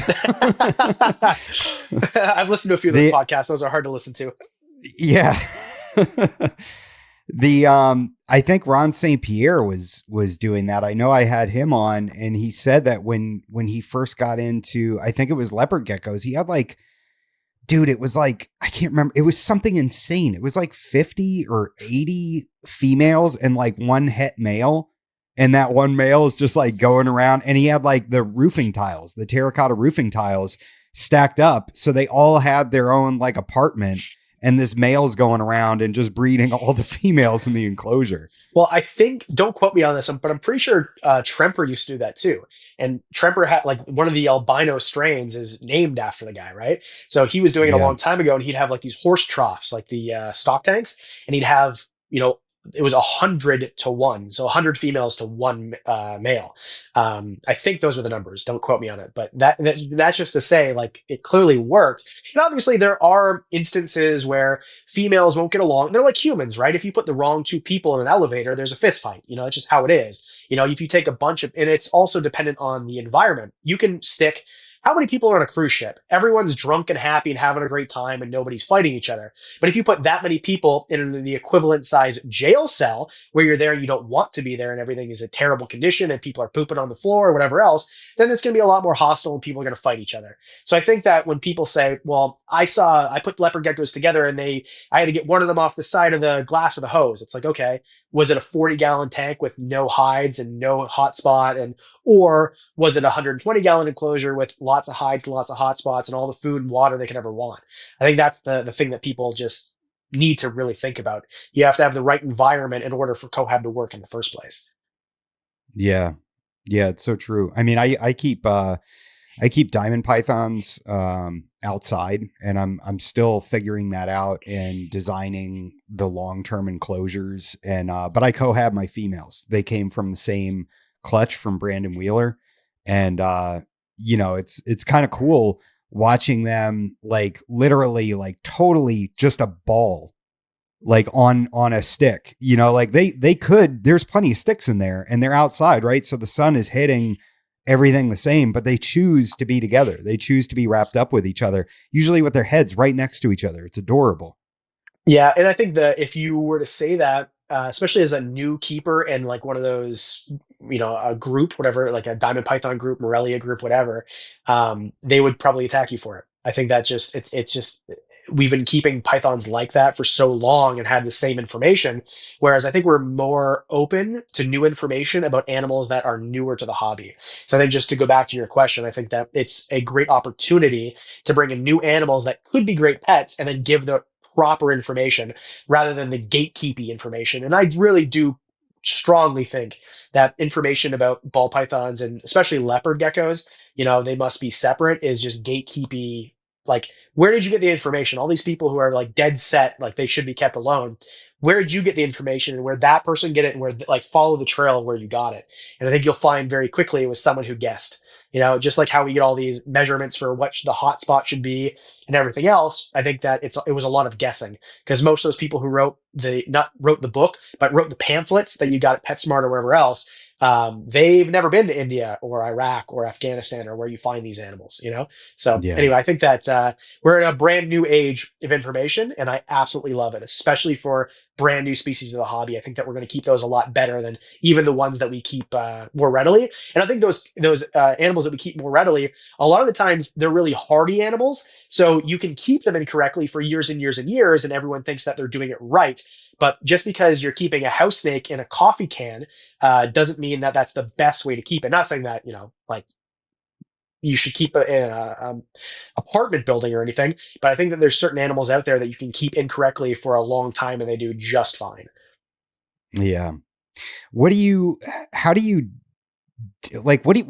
how do we tackle the division in the hobby? Like, first of all, I think the reptile community is like one of the best communities in the world. I really think it is, but I think that there's a very, very small minority on both sides that can make it the worst, where there can be a lot of hate and a lot of vitriol thrown back and forth.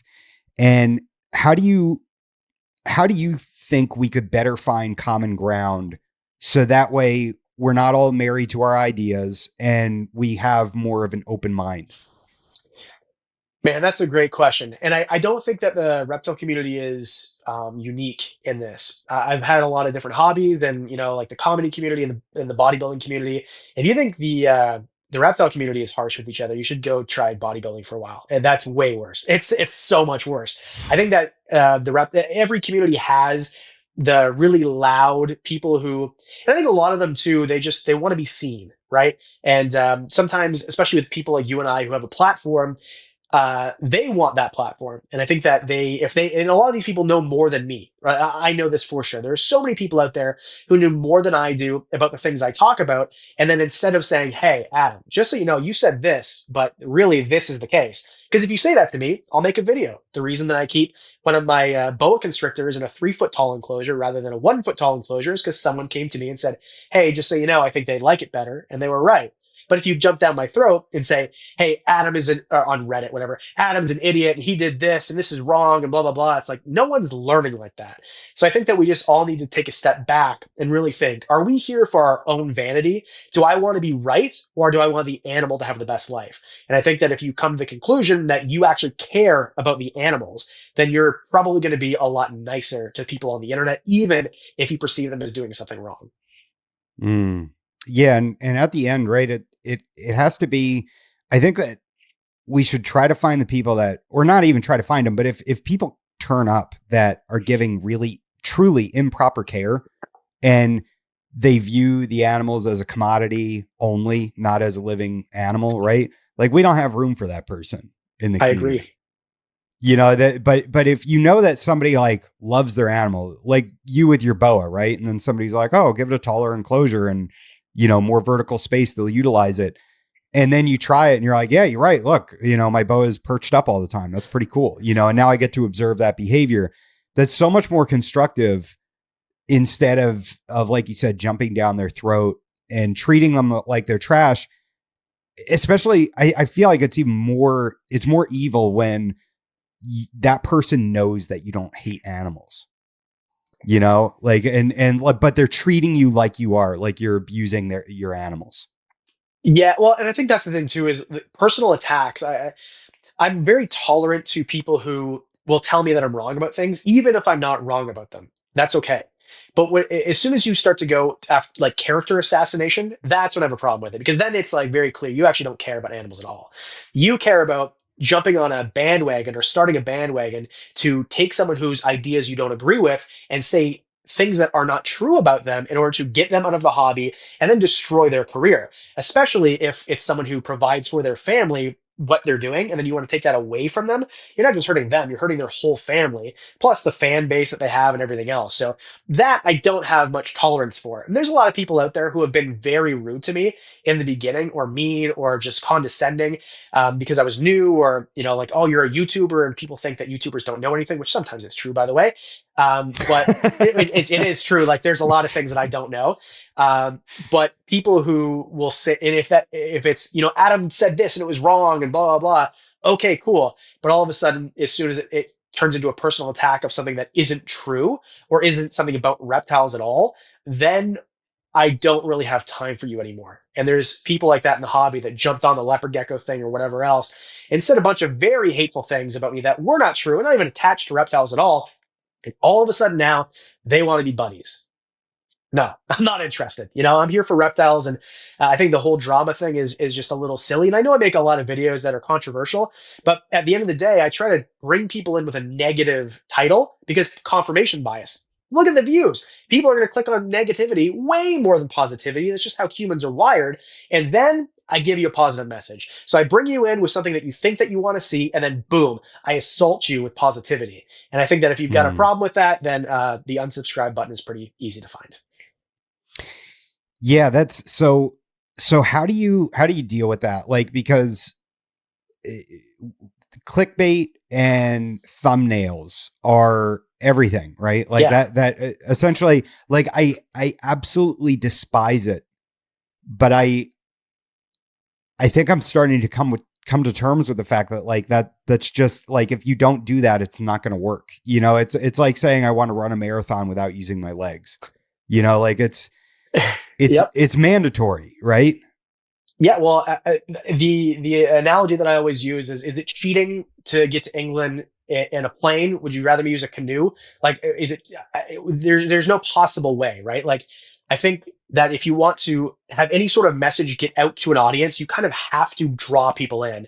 And if this was 2015, then maybe I'd be able to title my video reptiles that sometimes have a propensity to bite people, but I promise you don't actually bite people, instead of reptiles that are going to bite you. And then I explain to you why they're most likely going to bite you and how not to get them to bite you.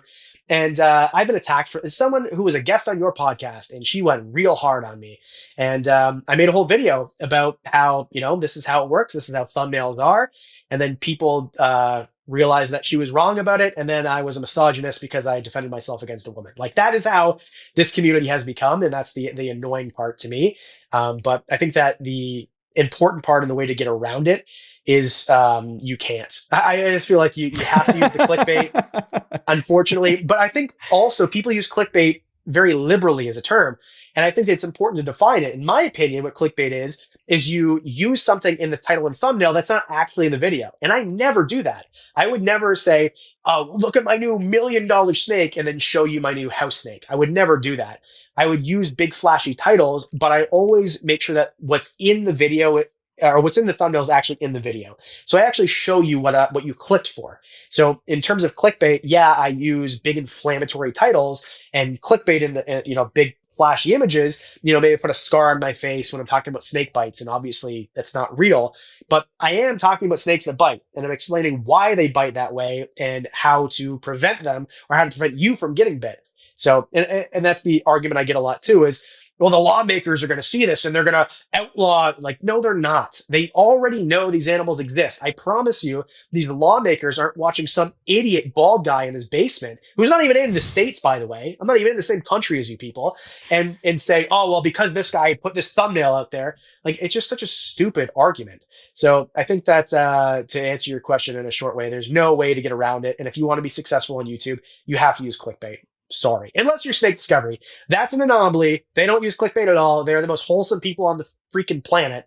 But also, I think that they started their channel at a time when you could do that and they carried their audience. I don't think that you could be a brand new channel and do it the way that Snake Discovery or Clint's Reptiles had done it. I think they just started it at the right time, and they're so good and so likable that they can just continue on with that model. And they have a huge audience of young people, too, which is... That's and they enormous. Deserve it. They're like, I love those people. Like, there's certain people that you meet in the community, and they're very different online as they are in person. I would actually say most of them are the same. But with like Clint and Emily and Ed, I think those are like as close as possible. Like Ed is a lot funnier in person than he is because you have to have that family friendly image. I'm not saying that he's not, but Ed's like hilarious. But I think those people are just amazing people on the internet and in real life. And I'm so happy that it happened to them, their success. But I don't think that even them could start a channel like that and do it the way they do. If they started today, I don't think it'd be as popular as their channels are now. I just think that the landscape of YouTube is so much different. Do you think that that being genuine and who you are is a really important thing that people will sniff out if you're being fake? And like I mean that like I'm the person that that I am right here is who I am in real life, just cleaner, right? I clean up my language, things like that, right? But do you think that that's a really important thing to bring to your channel is being genuine, like Snake Discovery? If you do a personality driven channel like we do, then yes. So I think there's different subjects or genres in Reptile, right? Like there is in music, right? So I think that what I do in Clint and Snake Discovery is I would consider it like talking head. So we're very personality driven. If you are someone like Tara Green, Dr. Plants, Mr. Hillbilly, whatever, I think that you can get away with not having your true personality at all. You're a presenter, right? But if you want to do something like what I do and Clint and Emily and Dave, and you do have to show your true personality. And if you have a fake personality that isn't close to your true personality, then people will sniff it out. It'll be not genuine and your channel will never take off in the first place. Yeah, it's and like, didn't you make a video that like leopard geckos suck? But then like the first 5 seconds, you're like, leopard geckos don't actually suck. Yeah, I do that a lot. I've done it's a whole series I do, bearded dragons suck, as I have a bearded dragon on my shoulder, by the way. And it's funny because it's very clear in the video. And I do a whole series actually too. Stop watching Brian Barchuk, stop watching Snake Discovery, like all my friends.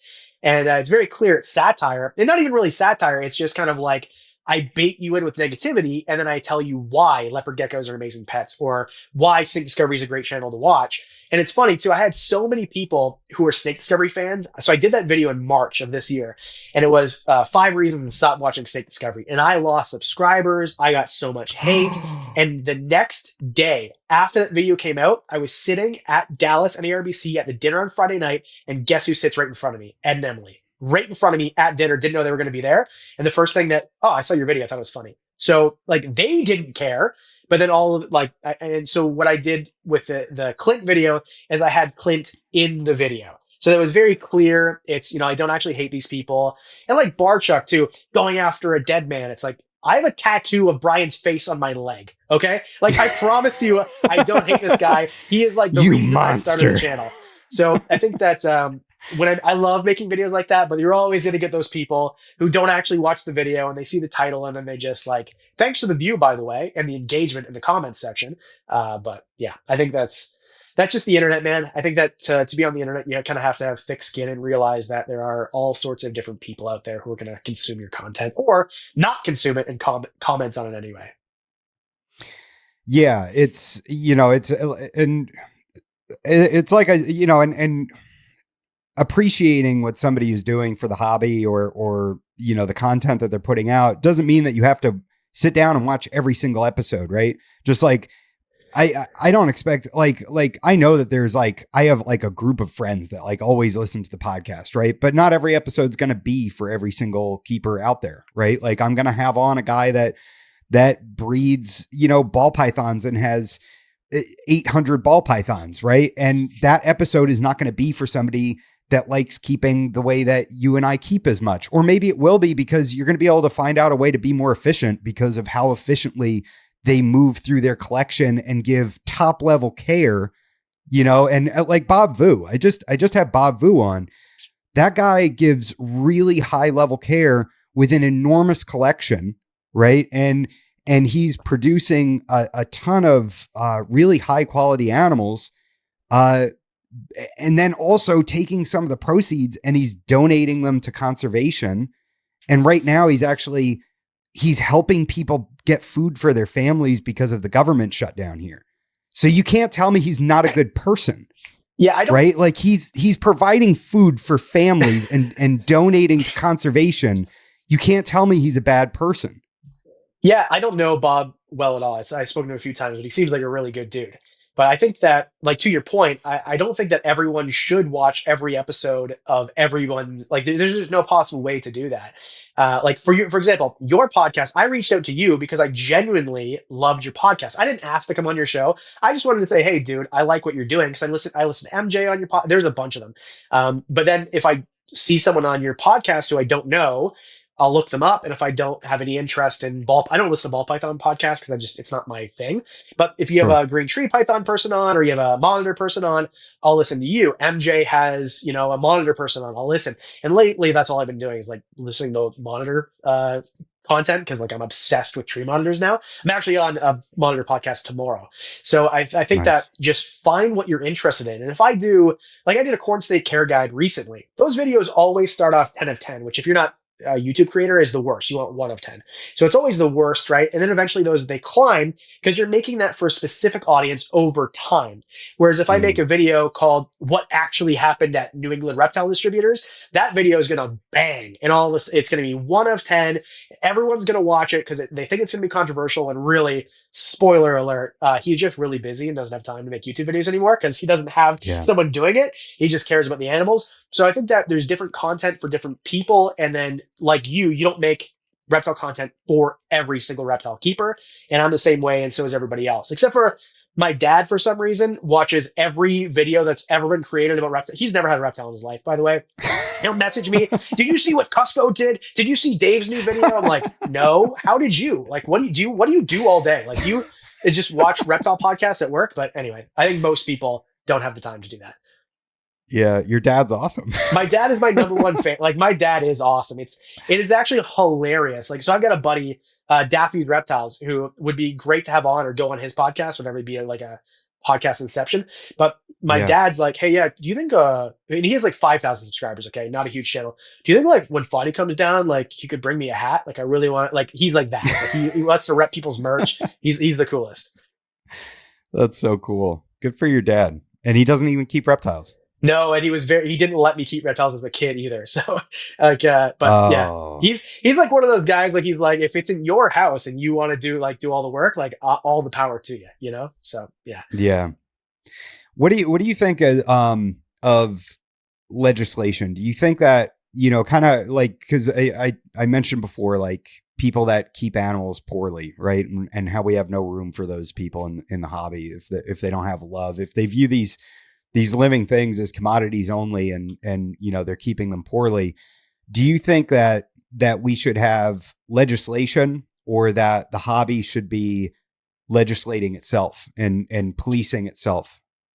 I believe very strongly the government should stay out of our business and we should police ourselves. I think that Mm, that I know people don't like the slippery slope argument, and I don't want to bring other political things into it, but I think it's very clear that once you give an inch, a mile will be taken. So I think that they should stay out of our business. And I mean, if there's light, like that's the thing too, is like, but I also think that it might be a good idea to have some sort of qualification, or not qualification, but training if you keep things like elapids. So I do feel very strongly, for the most part, we should police ourselves. I don't think there should be rules about what species that you're allowed to keep. But also the rule that, I don't know, like the venomous thing is where it gets kind of iffy with me, because I think that not every idiot should be allowed to go out and pick up a gaboon viper and stick it in their bedroom. So for the most yeah. part, I would say we need to, keep the government out of our business. Yeah, I agree. I feel like some legislation is a good thing. I really do. Especially, like being in Florida, there's a lot of guns in circulation here, and and I have firearms, and I think that there is very beneficial legislation in that regard, right? Because you're dealing with something dangerous. So when it comes to venomous, I kind of view that the same way. I feel like it's an important thing to have. But at the same time, they almost made it untouchable. Like I can't get a venomous snake unless I can find somebody to essentially sponsor me, where I need to spend, I think it's like 500 or 800 hours with vipers, for instance, if I wanted to keep like a blue insularis. That's almost impossible. Like, good luck finding somebody that is willing to let you come in and mess with their collection for 800 hours. That's really hard. Now, on the other end of the spectrum, something like a silencer, I got printed, I got background checked, I had my picture taken, and the whole process took a year and a week, right? So I think that there's the right way to do something. There's the right way to legislate something, and then there's the wrong way, and I think the right way is, hey, this is potentially dangerous, and you need to show that you understand that you have an understanding of that. And then the other way is, I'm your dad and you're my child, and you're not allowed to do that. And I don't like that, and I feel like that's the way that the Burmese pythons have been handled here, is like we were kids that stayed up too late, we were too noisy, and now guess what? Now you don't get TV past 9 p.m. and you're grounded. Well, so a couple things I want to touch on there. I think that's the same thing with the blue tree monitors. I know the ESA is done now, but that is the same thing, because they're not endangered. There's no evidence whatsoever to say that they're endangered on Batanta. So I think it was just because we said so. It was the no fun police. And I know that all the monitor people right now are giving me a standing ovation for saying that, because I think more people should. But to bring up the gun thing, every Canadian gun owner right now is screaming at this podcast, clapping, because that is exactly true. Well, so that's the thing. And I don't like to make a comparison, because I know people are really sensitive about it. But as a Canadian gun owner who is an enthusiast, I can tell you, when they take an inch, they will take a freaking mile. And it's the same thing, and the same parallel with guns and with reptiles. In that right now here in Canada, they first, no more AR-15s. Now, no more pistols at all. If you own one and you die, you cannot hand it down. It has to be destroyed.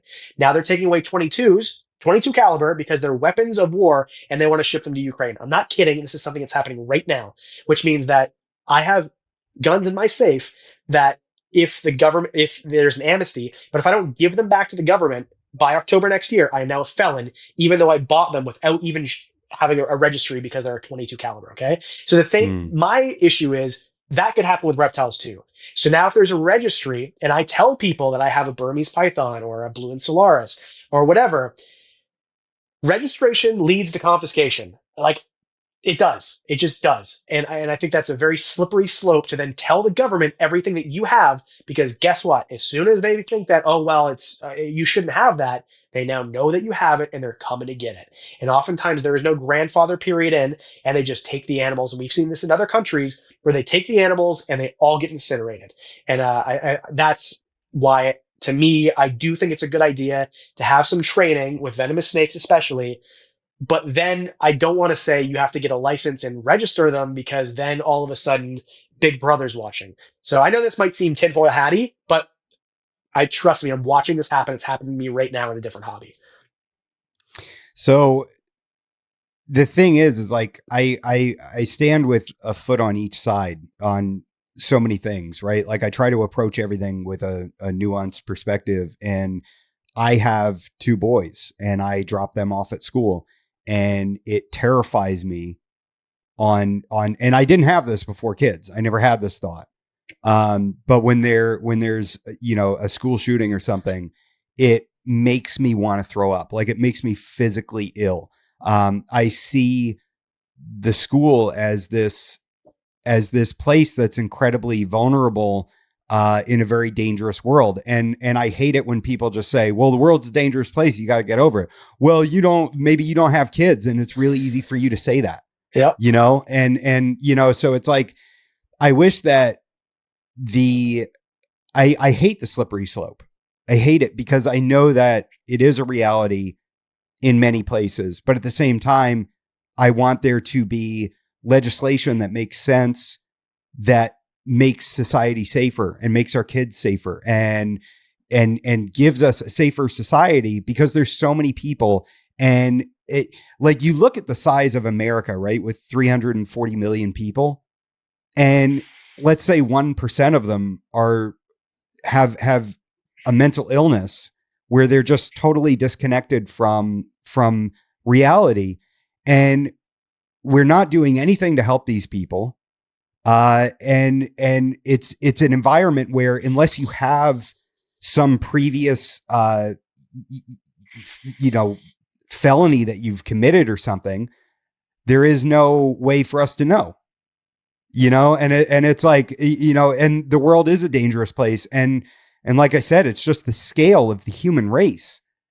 It makes it so difficult. So if you start saying, well, yeah, everybody can keep a venomous snake in the state of Florida, I know some real idiots that would go out and get venomous snakes. Like if they got rid of you need the all these hours, I know some really stupid people that would go out and get venomous snakes tomorrow and then get bit within 4 days. And then all of a sudden now, they're on the front page of the newspaper, and now it makes the entire hobby look bad. Right.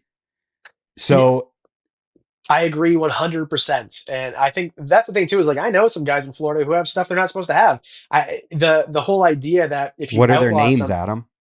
no, what are their names? Definitely not. No, but I think that even if you outlaw, and I don't think that it's a good argument to say, well, don't outlaw anything then, because people are just going to do it. But I think that if you outlaw certain animals, that's not going to stop these people from getting animals. It just means that now you have to be shady about the way that you get the animals. And this pertains to other things too, where you just have to be shady. And now all of a sudden that market didn't go away. Just the entire market is now underground. So I don't think that that's a good idea either, of saying just a total ban on certain things, which they've done in so many different countries, and they're trying to do that here in Canada. There's a new bill right now that they're trying to do that. I don't think that that's going to stop things either. I think that there should be a path to do things legally, and that way, if you really want something, because there's people out there that no matter what you say, they're getting a gaboon viper. Doesn't matter if it's illegal, doesn't matter what it is, but there's a big percentage, I would think, of those people who, if there's a legal way to do it that isn't cost prohibitive, they will do it that way instead, because then they can post about it on social media. Because a lot of these people live on social media. That's just not these people in general. They want to show their life on social media. And if you have a Gaboon Viper, that's probably one of the most interesting things in your life, and you probably want to show it. But if you can't show it and you have to be secretive about it, well, then you're not going to. And if you have a legal option in order to keep that snake legal and you have to hide it, then you'll probably do it just so that you can show it on social media. I know this might sound like a stupid, I really do think this is real. I think that social media is that powerful. It 100% it is. And even my collection, everything that I have in my house and the way I keep it and everything, I am 100% prepared for FWC to come into my house tomorrow, today, right now. Like I want my collection to always be in that state. And I would keep my animals this way regardless. Right. But I just like, if they were to see something or hear something I said, and this guy talks about Burmese pythons way too much. He's got to have one in there, like, come on in. I'd welcome you in, walk around. You can see everything. Right. And like, I think that's the thing with Florida too, is technically to be able to sell any animals in the state, you need to have a permit. And that permit, which I still need to get one. Once you have that permit, you open yourself up to inspection by the state, so now the state is allowed to come into your house whenever they want. So it's interesting that in order to be able to sell animals or exhibit them, you need to have this permit, which then opens you up to warrantless inspections. Which is, by the way, exactly how the gun license in Canada works. The RCMP runs my background check every single day. Your birthday, my birthday, Jesus' birthday, every day I get a background check run on me, and then they can come in my house warrantless with a 24-hour notice. So there are things out there that, and I think that I'm not worried about it because I'm not doing anything wrong, but I think that if there's a path to do it, and let's suppose that maybe that was part of the stipulation to own a Burmese python or to own a venomous snake, then I honestly don't really see, I don't like warrantless searches. I think people should stay out of your house. But also, if you're holding people accountable, I think that's good too. It's just like, how far do you want to go with holding accountability? I don't think that people should be able to walk in your house. I don't agree with that. However, I think that if there's some sort of inspection, just like there is with the shawarma place down the street that I want to go eat at later to make sure I don't get food poisoning, I think that if you have a venomous snake or a dangerous animal, maybe that's a good idea. And I know that contradicts what I said about government staying out of our business, but I do agree with you. I have a little bit of my foot on the other side too, because I don't think it should be completely the Wild West, because then I think there's just too many people with mental health issues and just idiots in general out there. Yeah, I couldn't agree more. And I think that these are topics that require conversation and being able to see both sides. Like, I think that if they gave me a path to be able to have a Burmese python, man, I would love that, and I'd be totally, yeah, come on in. You want to do an annual inspection of the enclosure, make sure the animal is being cared for, make sure that he has his microchip and that when you scan him, it matches up and all that. I'd be totally down for that. Right. It's when you totally take away that ability that then you kind of feel like, ugh, I don't want to move. I can't move anywhere further north, Adam. I can't do anything below 55 degrees. Dude, I'm a lizard too, man. I tried to move to your country for 3 years and spend a bunch of money, and you guys told me no. So I understand. Really? Dude, so before I met my wife, I was on the path to move to the United States. It's all I talked about. People still ask me about it. And you guys were like, nope. So I'm like, okay. We didn't want you? So, and honestly, it wasn't even you guys. It was the lawyers I hired were idiots. So you should have them on your podcast because they dumb. But they just didn't do it right. Because the way that I look at it, you guys should be rolling in a red carpet for me. I'm gonna go there, buy a house, pay property tax, pay tax on the house, hire employees, pay my income tax, because I make all my money from the States. You got YouTube, Patreon, all the merch sales. Every dollar I make comes from the United States, all my sponsors, and I pay all my tax to Canada. You guys made a huge mistake. I don't understand why you guys don't want my freaking money. But anyway, so I do understand. I 100%. I don't even remember what your question or statement was. I just get riled up about this because you guys didn't want me, and I'm still butthurt about it.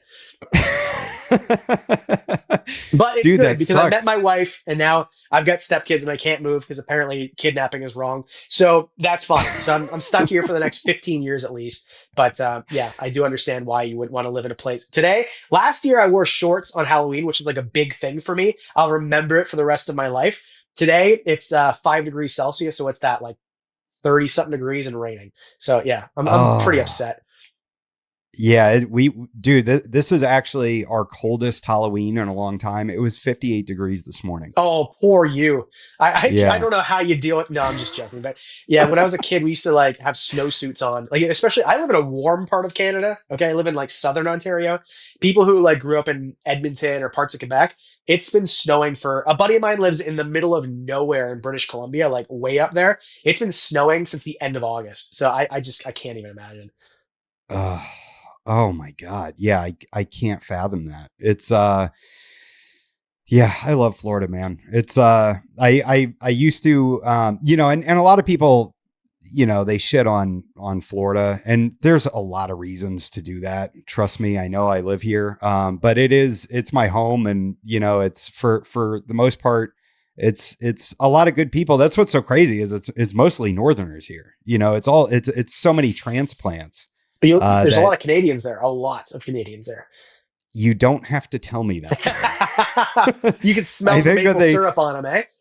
yeah, this year there's a lot less than normal, but normally you're trapped behind them driving, and it's like, I think that they think that says 45 kilometers per hour, and that's why we're going so slow. Well, also they're 100 years old, man. All of those people who moved down to Florida, they moved there for retirement. They're like, it's like a wrinkle ranch down there.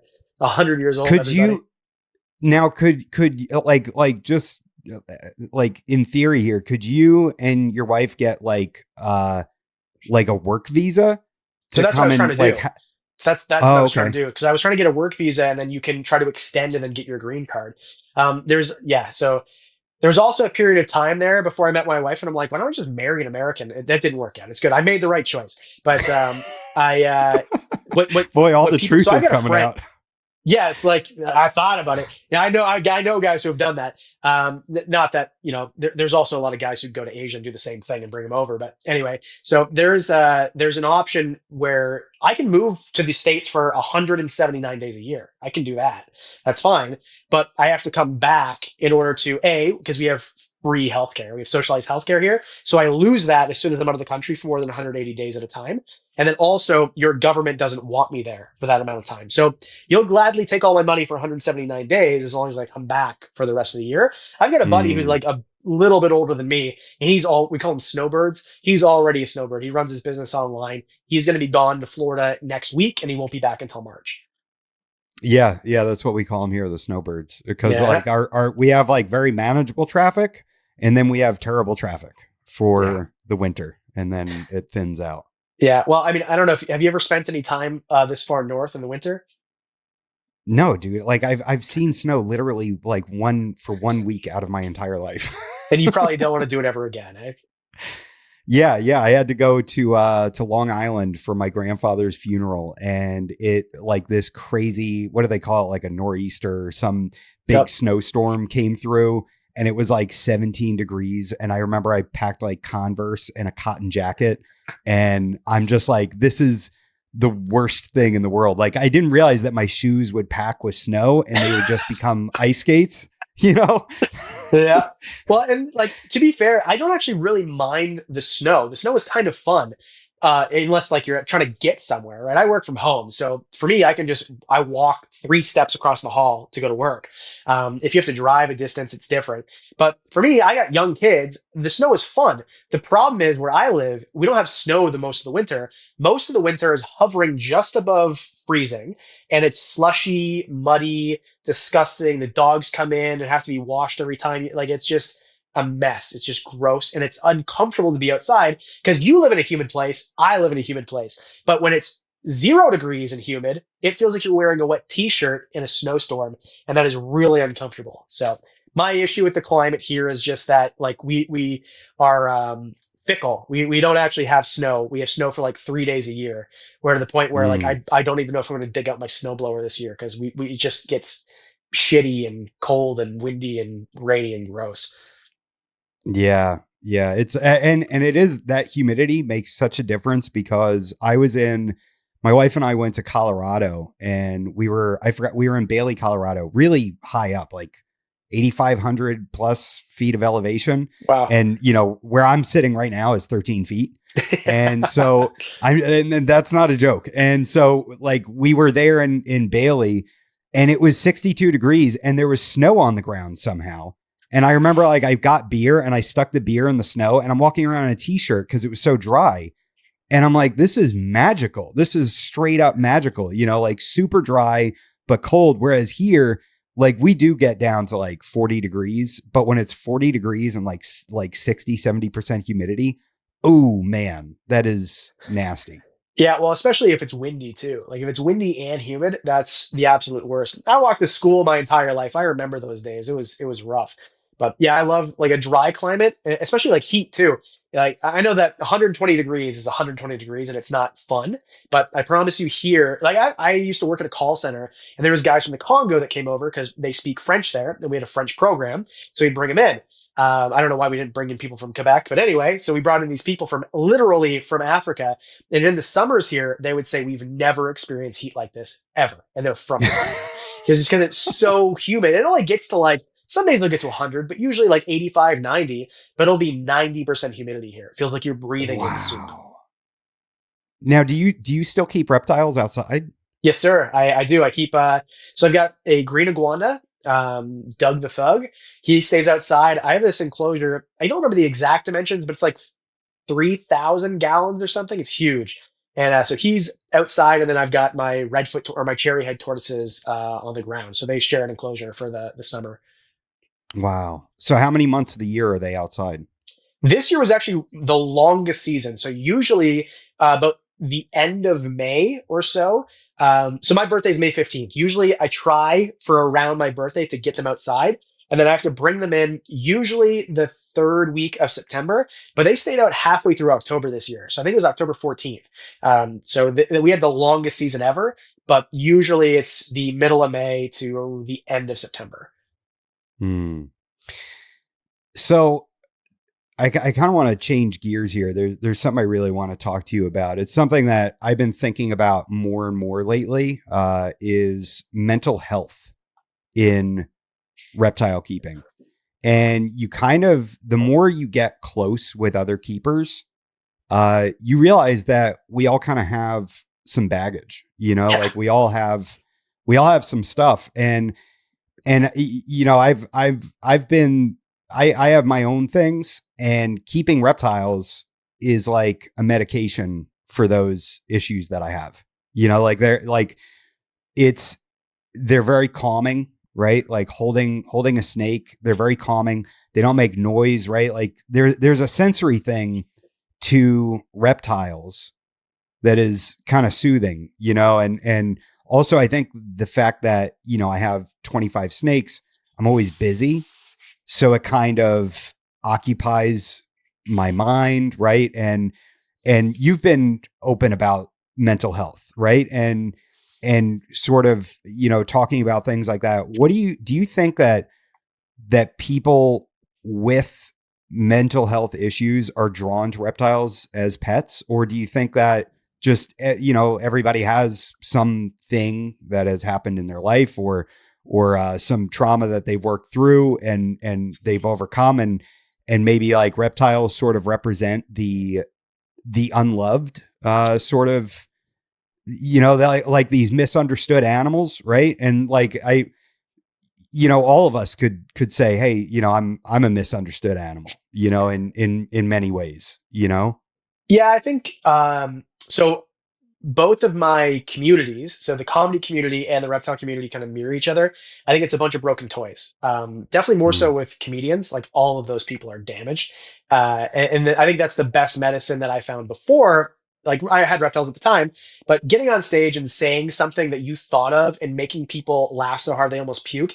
There is nothing on earth that comes even close to making your bad day into a good day like that. But I would say second to that is go when I come down here, and like unless it's like a complete mess and it's just work when I come down here and I get to watch animals. It's like it's snaps you out of whatever it is that's, pissing you off or you're struggling with that day. I think that animals in general, I think dogs do a great job of this too, but reptiles especially, because they are dogs know when you're in a bad mood. I don't think reptiles do. I think reptiles are just, well, they're all golden retrievers. They're all happy no matter what, or doing their own thing no matter what. They don't change the way that they act through the glass anyway, because of the way that you act. So you can, when you handle them, that's different. But when you come down and you look at your animals, they're acting the way that they act. So no matter what happened to you that day, you had a flat tire, speed camera gotcha, whatever, you come down here and their biggest concern is, do you have bugs or not? And you kind of have this responsibility that isn't a burden. Because to me, feeding animals is not a burden, it's a fun thing to do. So when I come down here and, my Fiji banded iguanas, which do eat insects, by the way, a lot of people don't know that, and I open the glass and they're like, yo, bro, what the hell? Like, where are the insects? To me, it's like, okay, like there are so many bigger things in the world than whatever it is that I was upset about today. But I do think that in general, everyone has some sort of mental health struggle. Everyone has something going on. And I think that the reptiles are a medication. And I think that there are a lot of people in this hobby who maybe, I don't want to say struggle, but experience mental health difficulties for sure. Absolutely. Mm. Yeah, it's and I think that the hobby kind of gives a community too, Yeah. and it's a community that's super open and accepting of like everybody, right? And like that's what's so cool is like seeing like Rob Christian, who's like such a character, right? And then like him interacting with Dennis McNamara, and Dennis McNamara, who's a zookeeper, but presents as just like a regular, like totally normal, like dad, and like, but those two people are friends. Like, where else in the world is that going to happen? Where all these, it's like such a huge group of individuals, and it's so cool that everybody can come together and like have something in common there too. Yeah, and I think that all of us do at least have one. I think that's the truth with most communities is everybody has at least one thing in common. And I think that with reptile people, reptiles are so unique. I don't want to say fringe, but unique that we must have several things in common. First of all, we all really love animals. That's one thing. We all usually like building cool enclosures and love nature. And then we love the same type of animals, which are reptiles. And then some of us, are reticulated python freaks, like my buddy Garrett. Whereas I don't even really I like reticulated pythons, but I don't keep them. Where to me, like tree monitors are the coolest thing ever, right? So, but we can still be like good friends and talk about other things that aren't reptiles, and that brings us together. Plus, there's so many people that you might have a ton in common with and become friends with outside of reptiles, but you only met because of reptiles. And I'll take that even a step further. The only reason that my son is alive is because I started this YouTube channel. My wife found me through my YouTube channel. So there's Wow. connections that are made that literally bring life into the world. So I think, I owe a lot, maybe more than most people, to this reptile hobby. But for real, without hyperbole, if it wasn't for my love for reptiles, I never would have met my wife and my son would not be born. Dude, I think I could say the exact same thing because I've always loved animals, just animals in general. And it made me get a job at a pet store, and that's where I met my wife. There you go. And here we are, we've been together since 2011, so it's like, yeah, it is kind of wild, how this thing that, and it's weird. Cause like you say, like I say hobby a lot, right? But it's so many other things, right? It can be a market. It can be, it can be a lifestyle. It's so many things. I mean, or your career, right? I mean, it's your career, right? This is what you're in. Yeah, it is. I think that a lot of things can take over your life like that. This one definitely has. So, and I don't mean in a bad way, take over. I just mean when I wake up, as soon as I walk out of my bedroom, there are animals everywhere. And I love it like that. Like, I'm not complaining. Like, it's great because I got a quarantine room here. Then I quarantine from these that are also in quarantine, and then I come down here to my main reptile room, and I've got like another reptile room across the hall. So my life is like surrounded by what I love, and I get to do it for a living. So I used to do the grind where I would go and do my sales job and then come home, and that was what most people do, and that's I did it. But now I'm very lucky where I get to wake up, and although it is a job and there's a lot of things about this that I don't want to do and I have responsibility, at the end of the day, I don't have to do this. I get to do this. I feel very Mm. privileged. So even the things that I don't want to do, I would much rather do those things. I'd much rather scoop shit out of tubs than go sit at a desk and sell something that I don't care about just so that I can put barely enough money on in my bank account so that I can feed my family. So I think that yeah, I've gotten zero complaints with what I do. I don't even remember what the question was, but I feel very lucky to be able to do what I do, and it is my career.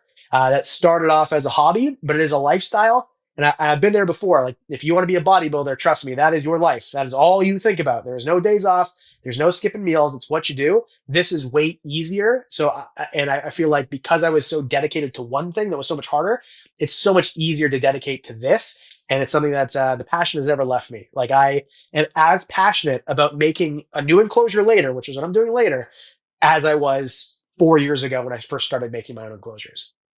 Mm.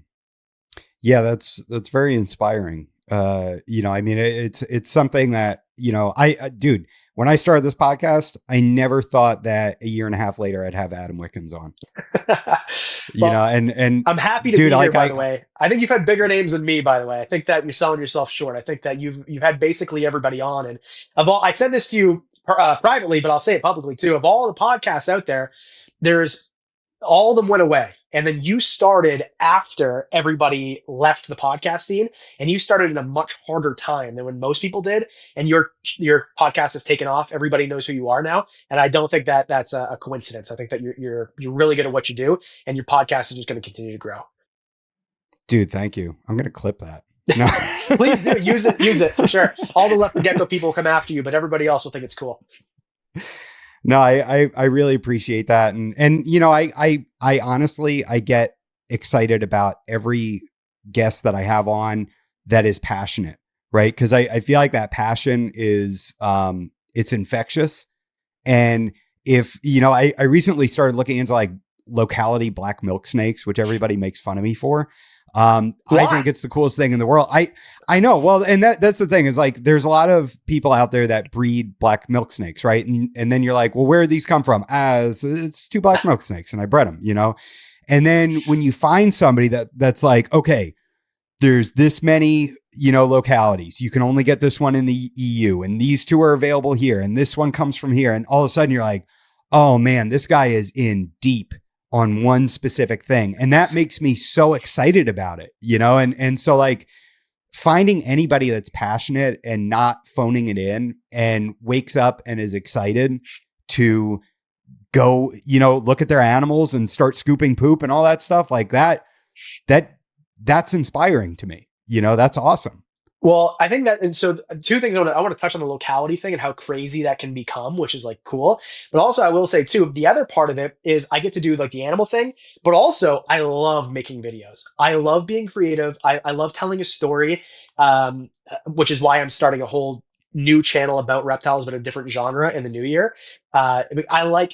I love it so much. I love making the videos. So to be able to make the videos about the thing that I also love, like there's no better marriage. Like there's no better career that if you told me when I was 8 that I get to do this, like I probably would just stop going to school. Like, why do I need this for? I don't need to graph parabolas. Like I'm already going to do the thing that I want to do.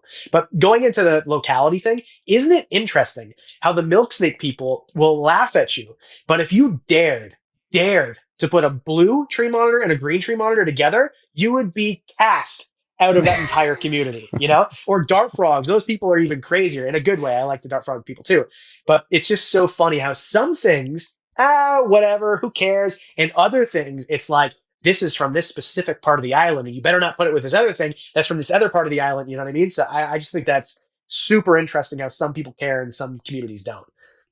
Well, and for me, it's a lot of the history. Like I like the history behind certain lines and everything. Mm-hmm. And if you can like tell me the history behind a line, that gives me a greater appreciation for it too. Like all of a sudden I'm like, oh, so like this dude brought it in from here and he ran into all these things. And then, he got in trouble for this and sold him to this, and like, I think that's, just as interesting as, maybe not just as interesting as natural history and and things regarding a certain species or something. But man, there's so much to love about it.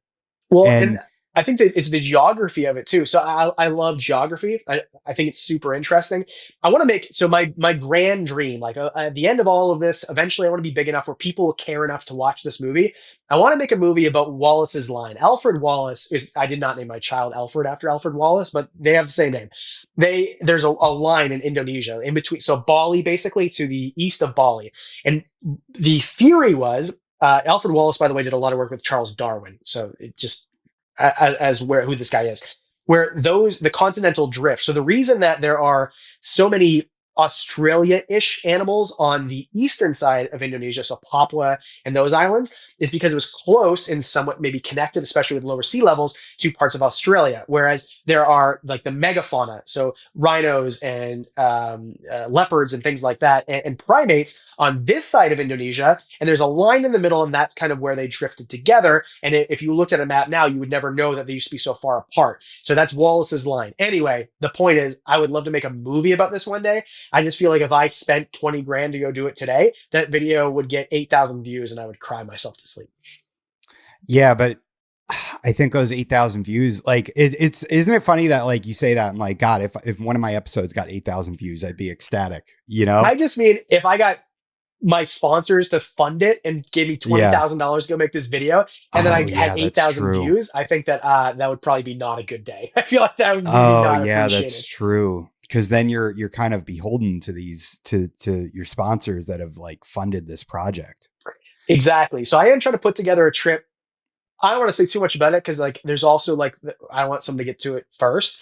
But there is a movie, not a video, a movie that I want to make next year, and I'm trying to get funded. But that's the thing too, is like, if you get a trip, I've never had a funded trip. I've always paid for all my travel. Like, so in Indonesia, Madagascar, all that, I've paid out of my pocket.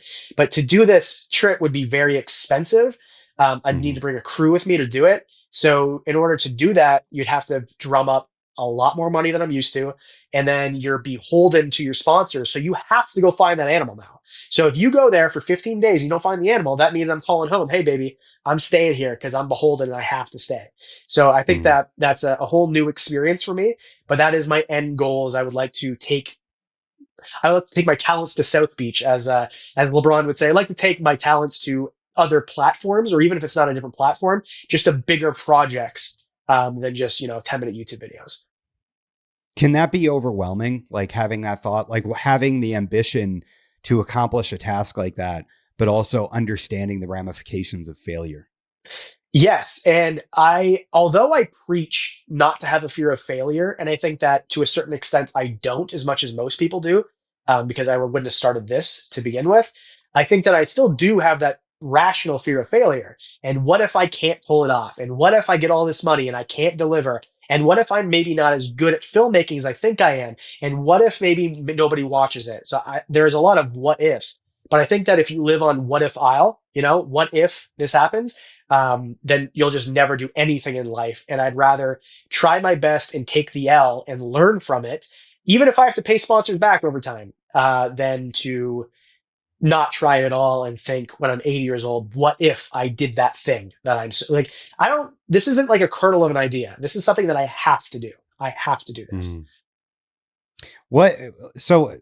How did you, so everything you just said really resonated with me, is that, but here's the big difference, is that I was literally like, I'm going to start a reptile podcast. And then the next day I'm like, that is the dumbest idea I've ever had. I am an idiot. I will never accomplish anything. Right. And I start getting all this negative self-talk. And I tell my wife, I'm not doing it.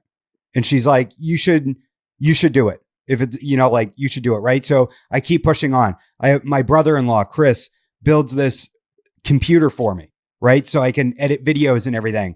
And I get that. And I'm like, you know what? The kids can do their schoolwork on it. And I don't need to do this. This is a really dumb idea. My wife kept pushing me to do it. Thankfully, I owe her like everything because she pushed me to do it. She gets the kids out of the house on the weekend so I can record. And, I'm truly blessed in that regard. How did you do it? How did you overcome that negative self-talk? Or are you so used to having that negative talk, or do you even have it? But like going up on stage to perform, is there part of you that every single time is like, don't do this, don't do this, don't do this, and you just push through that, and then all of a sudden you're out there making people laugh, and you're like, this is what I'm supposed to be doing. This is why I'm doing this. So when I first started, I remember like the first few times I did comedy, not few, like first like 20, 30 times I would get sick, but like all day. I would be at my job. I would literally be in the bathroom getting sick. Like it was nerve wracking. But then in comedy, everyone thinks that I tell funny stories. I promise you, you're going to eat plates of shit if you go on stage. Everyone sucks at the beginning. It is an art form like unlike any other.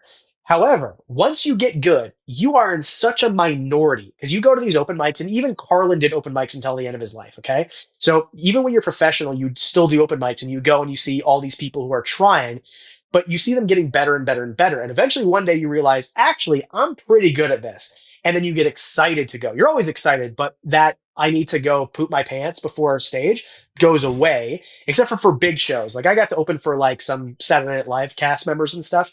And then you get nervous because those guys are in the green room, they're watching you, and then you want to hear what they're going to say about your set after. But for the most part, if I go up, especially if I'm like the headliner and everyone's there to see me, I am not nervous at all. I walk up there. I'm king shit. I am there. I know I'm good, and I'm going to destroy this room.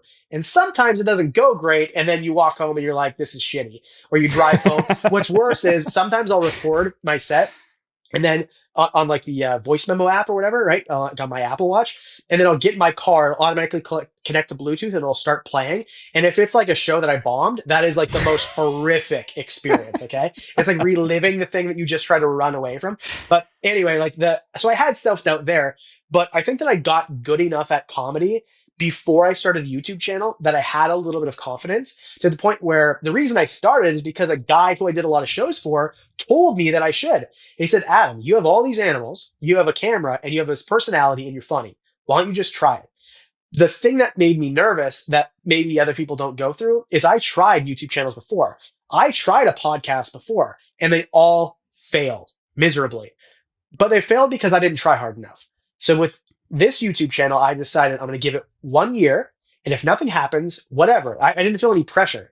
I just said, I'm going to try it for 1 year. If it happens, great. If not, then I tried. And I'm going to get good at editing. I'm going to get good at lighting. I'm going to get good at things, rather than just filming a whiskey tutorial and never editing. The screen never changes. I don't cut anything out. I don't edit it, which is what I did before, which is why it failed.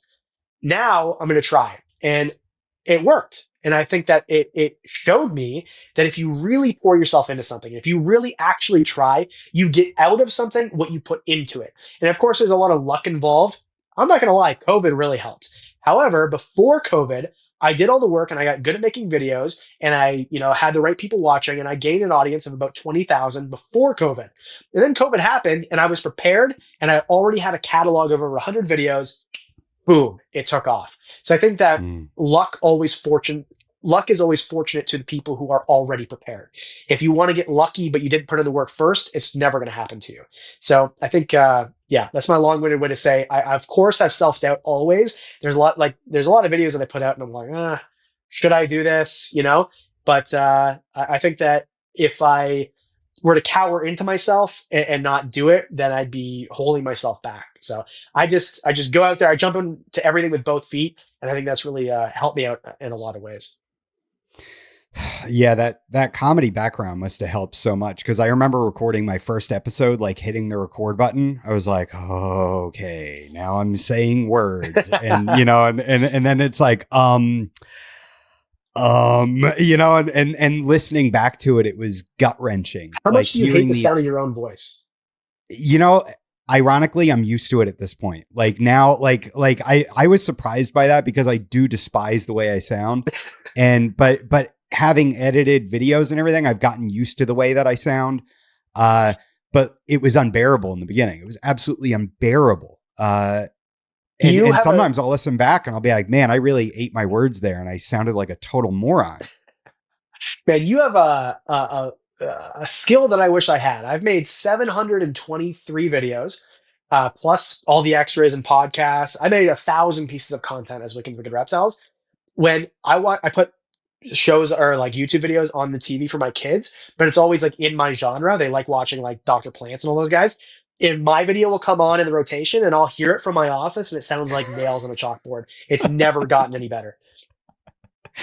Maybe, well, you know what? Sometimes it will come on, like my own podcast will come on in the car or something. And I'll be like, ugh, you know, it's like a jump scare. Yeah. Yeah.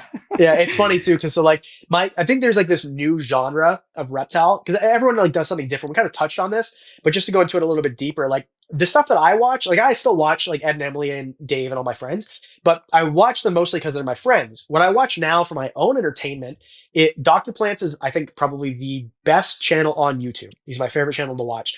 Mr. Hillbilly, Hera Green, all these guys are like these faceless storytelling, very cinematic.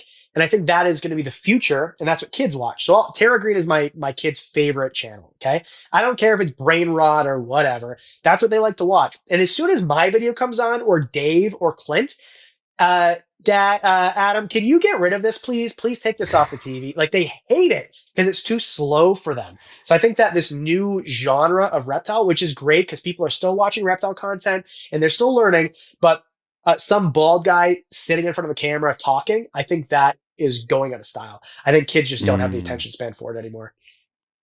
Do you think that it still resonates though with the millennials that are, you know, for sure. Millennial, and I guess it would be Gen Z, right? Or, you know, it probably resonates more with them. Yeah, I think so. Because I mean, my channel's still growing. So, and people like, when I go to a reptile expo, I feel like Brad Pitt. Like I there's so many people that want to talk to me and I feel so lucky. I feel it's crazy because I go to a grocery store. No one has a clue who I am, but I go into a reptile show and I'm mobbed. So clearly people still watch me and people still like me, which is great. And I know eventually one day it's all going to go away. And I'm going to say to my son, hey, Alfie, I used to come in here and people would, Dad, get out of here. No one knows who you are. That's going to happen eventually.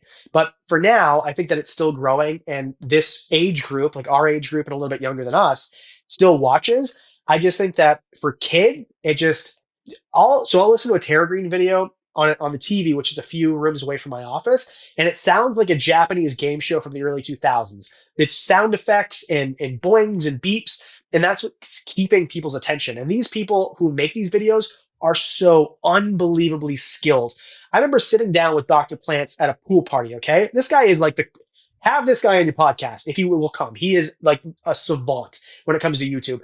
And he's going through my videos, and this kid is 19 at the time. He's like, yeah, this is shit because of this. You should have done this. And he's right about everything. Okay. This guy was in diapers when not really, but he was like in elementary school when I started making videos. He comes and makes videos for a few years and he's teaching me and he's right about everything.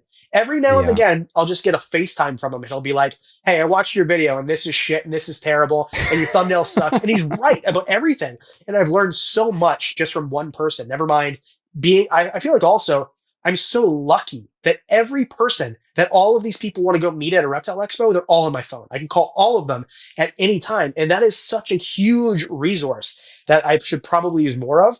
I also have this like self-doubt with people where I feel like I'm bothering everybody when I reach out to them.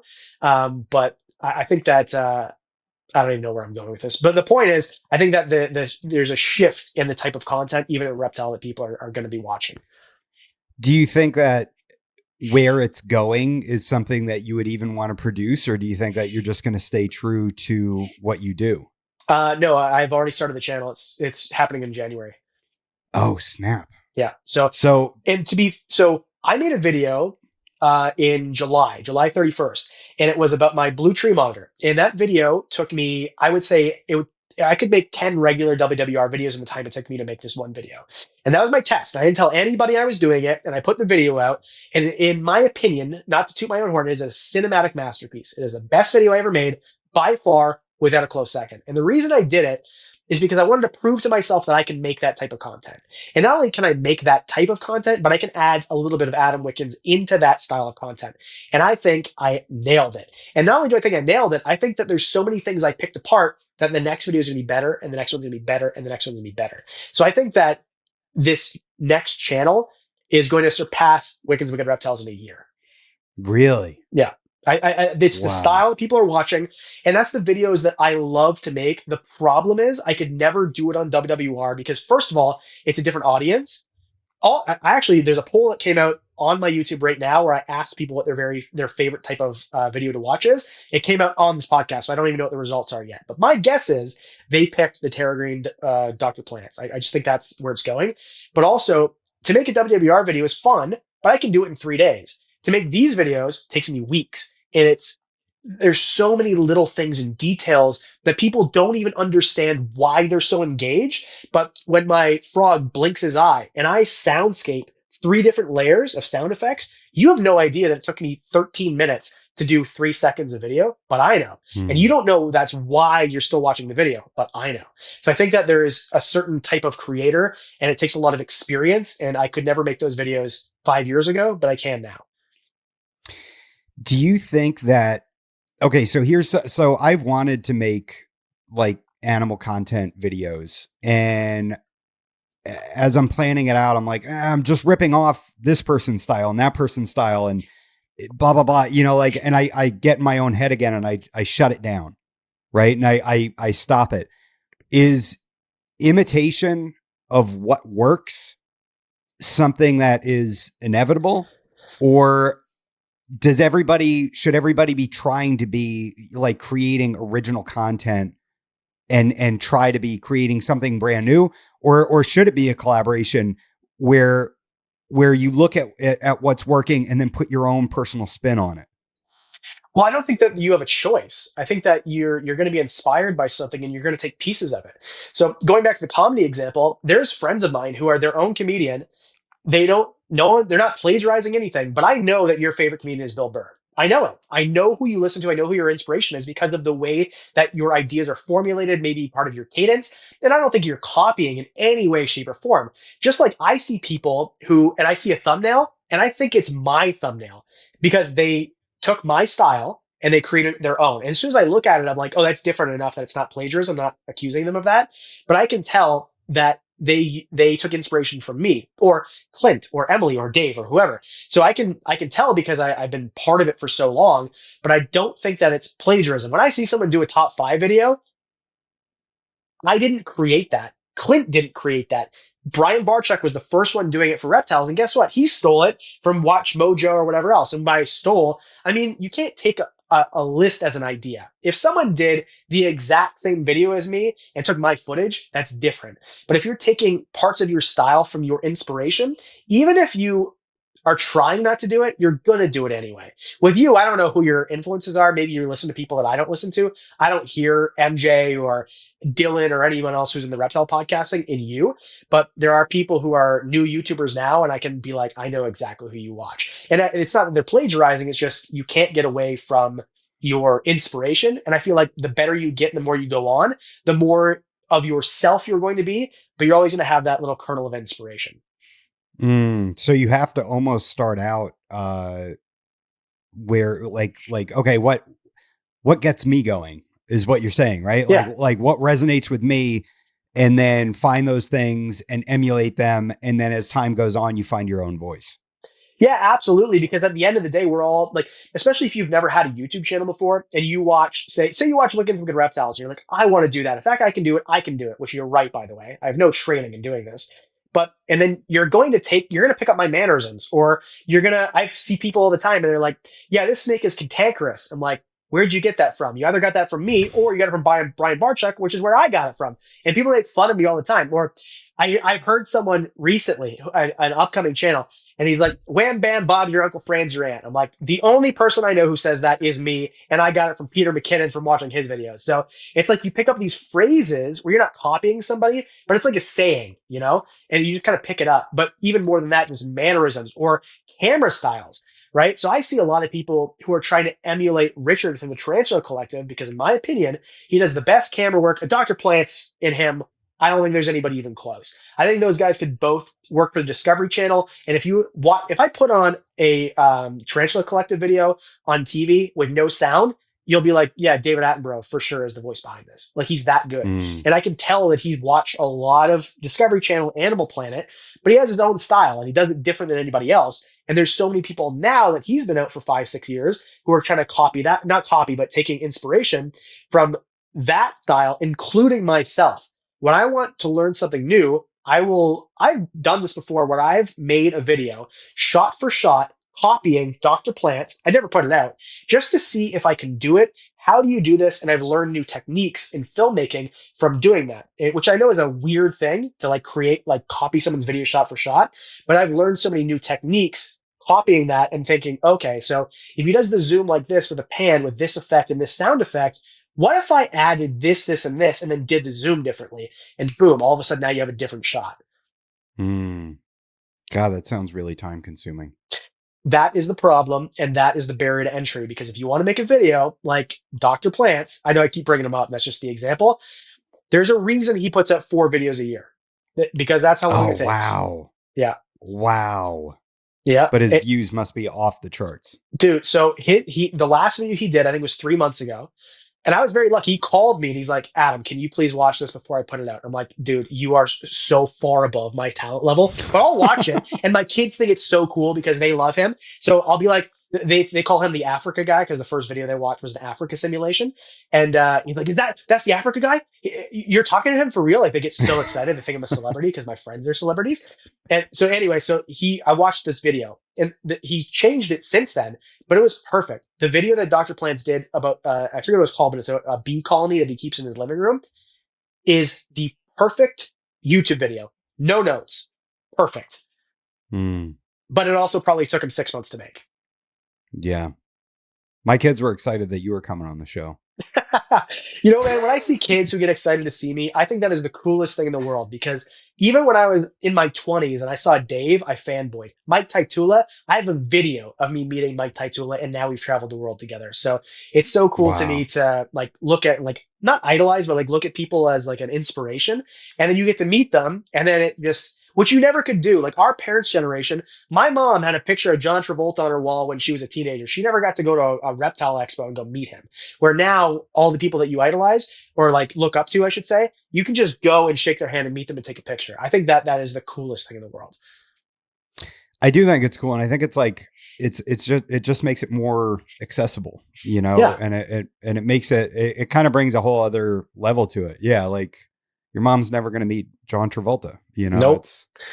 Nope. Don't rub it in though. She'll be upset about it, but it is true. Yeah, you know, I feel like the generation now is different, which I'm sure if you're a real famous person is probably so annoying. But for me, like I always tell people, like when I bring people, especially with Chewy, right? So I signed with Chewy. They brought me to an expo. These people have never been to a reptile expo before. They had no idea. And all of a sudden there's a line to meet me. To them, I'm some guy they never heard of. And they see this and they're like, this is the craziest thing ever. And what I say to everybody who sees this, who isn't from that community, is, okay, but let's go to dinner after, and no person in this entire restaurant will know who I am unless they're also here. So I have the perfect level of celebrity where if I want to feel important or like have recognition, I can go into a pet store or a reptile shop or a reptile expo. But as soon as I leave that place, I'm anonymous again. And that would be, I can't imagine being Justin Bieber, you know, like I just can't imagine that level of fame where everywhere you go is like me at a reptile expo, or Ed and Emily to a much higher degree. The line at a Tinley to get into the expo is a third the size as it is to meet Ed and Emily. It's insane. Yeah, that's nuts. That is really, I just recently saw a video of Harrison Ford trying to walk through New York. I can't imagine. Yeah. Like I felt like you feel like he looks like really curmudgeon-y, and, you know, and he's like just trying to get through the New York City streets. And like people are literally coming up and getting in front of him with the camera. And he's just like trying to bounce off them and move and like get away. And it's like, God, could you imagine that existence? But at the same time, like, sorry, dude, you're Han Solo, you know? Well, also, I feel like it would be worse back in the day when Harrison Ford was doing the movies. I think it'd be, because now, like, there's internet celebrities. That was never a thing. So Speed or KSI or whatever, like these streamers who, to me, like, I don't watch streams, like whatever. But Speed, for example, he can go to any country in the world and people mob him, and everyone over the age of 35 is looking around like, who the hell is this guy? Whereas back in the day, if Brad Pitt or Harrison Ford or whoever walked around, they are the star. There's no little offshoot stars that people there, everybody knows who they are, right? It's like Wayne Gretzky or Michael Jordan back in the day. Like there's nowhere you can go. Where now there's a lot of people under the age of 35 who probably have no idea who Harrison Ford even is. So I can't imagine being Clint Eastwood in 1975. Like that to me would be the pinnacle of like crazy celebrity. Elvis, Michael Jackson. Like I don't think that we're ever going to have celebrities like that ever again. Yeah, you're probably right. Yeah. Aside from like, like Taylor Swift and Justin Bieber and, Even like that, I don't think it's the same because like with Justin Bieber, who grew up an hour from here, like he rose to stardom so fast, but like even so, he has to have security everywhere he goes and everything like that. But there's Justin Bieber and Taylor Swift and KSI and Logan Paul and all these people. But back in the day, like name another person that was even close to Michael Jackson. Like name one person. Yeah. Zero. So I think that I don't know what this has to do with reptiles, but I think that just now that it's kind of cool because we get to go to these expos and we get treated like celebrities, but we're mini celebrities. And at the end of an expo, it never gets annoying at all. If you're watching this and you want to meet a celebrity, a reptile celebrity, pull me, grab my arm, turn around, let's take a picture. Okay, it's cool. At the end of the day, though, my social battery is like pretty drained. I can't imagine that being every day, every place you go. So if you go up to like a Brad Pitt or whoever, or a Joe Rogan, and he wants to take a picture with you after his millionth day being a celebrity everywhere he goes, that to me is like the most humility. Like I can't imagine. Like it's such a crazy feat to have that much tolerance for being that famous. Yeah. Yeah. How do you deal with the like draining aspect of it, going to these expos and these events and everything? I mean, I just realized like this is something that is a privilege and not something that I have to deal with. It's something that I get to do. So it never gets old. I never get tired of it. The only thing that's kind of annoying is like you'll see like a dude in his 50s who's talking to you and there's like a lineup of kids behind you and you just won't get the hint. It's like that is kind of annoying. But besides that, I don't, there's no downside to me. Like there's no having to deal with it. I'm just happy that I get to, and it's the biggest compliment you can give me ever is, hey, I didn't know who you were, but you popped up on my TV one day and my kids are obsessed with you. And I didn't want a snake in my house. And I said, okay, because the bald guy on the TV said so. And now we have a house full of snakes. There is no greater compliment on earth than that. Then I convinced you as a parent to let your kid get a snake. Because when I was a kid, there was no Adam Wickens or Dave Kaufman or Ed and Emily to convince my parents to get a snake. And I never got my first snake until I moved out of the house. But if I started my career when I was a little bit younger, imagine where I'd be now. So those kids, if they really, and most of them aren't going to want to go into snakes or reptiles as a hobby, but if you do, and you have that head start, I think that I'm doing a little bit of a service, allowing these kids to chase their passion. Yeah, it's pretty crazy. My parents were the same way. They didn't want to let me have any snakes or anything, and I grew up watching like Steve Irwin, right? So it was like all these close encounters, and it's so crazy, So I think in my parents' mind, it was like, why would I let you get one of those, Well, and that's the thing too, right? Is like back in the day in the 90s, right? There was no, this is why ball pythons make great pets. Like there was none of that at all. It was all about wild snakes and stuff. There wasn't really anything about snakes in the hobby. So I think we kind of created, Brian Barchuk, in my opinion, is the guy who created it. And we're just kind of all following in his footsteps. Even if that wasn't the guy who inspired you, the person that inspired you was inspired by Brian. Yeah, exactly. Yeah, it's so true. The dude, so the Fiji iguanas. Yeah. Like what how are you like having those? Does that make you just want to stay in Canada just for that alone? I mean, I know you're in Canada now forever, but yeah. So it's one of those things, like there's so many benefits of moving to the States where I didn't even think about it. I would have had, what I was going to do is I was going to have like a Wickens Wicked corner in the reptile shop where I live and just kind of have like my own animals that are there. That it's kind of like a zoo exhibit. But it is definitely a plus to have them. I always tell people that they are the coolest lizard in the world. And I'm not just saying that because I can have them and you can't. I've interacted with basically every lizard that I want to interact with. I can't think of a better pet lizard that is also cool. Because there are better pet lizards that aren't as cool, and there are cooler lizards that aren't as good of a pet. I think that Mm. a Fiji banded iguana is the perfect pet lizard in every aspect. What does their diet look like? Because I know you talked about them eating insects before. Are they fully insectivores? No, so most people feed them an herbivorous diet, but what we realize is they actually eat a lot of insect matter in the wild, whether that is by accident or not. When we look at their guts, they have insects inside of them. So they eat, I would feed them like a bearded dragon, basically, like 70% plant matter, and then probably even more, like 80% plant matter. And then I put in some crickets in there, and then some crickets found their way under a rock and started breeding in there. So like I haven't even fed them crickets for a while. There's just Whoa. crickets in there that I know people are going to say, "Oh, you should take them out because they bother them at night." I look at them at night; they don't.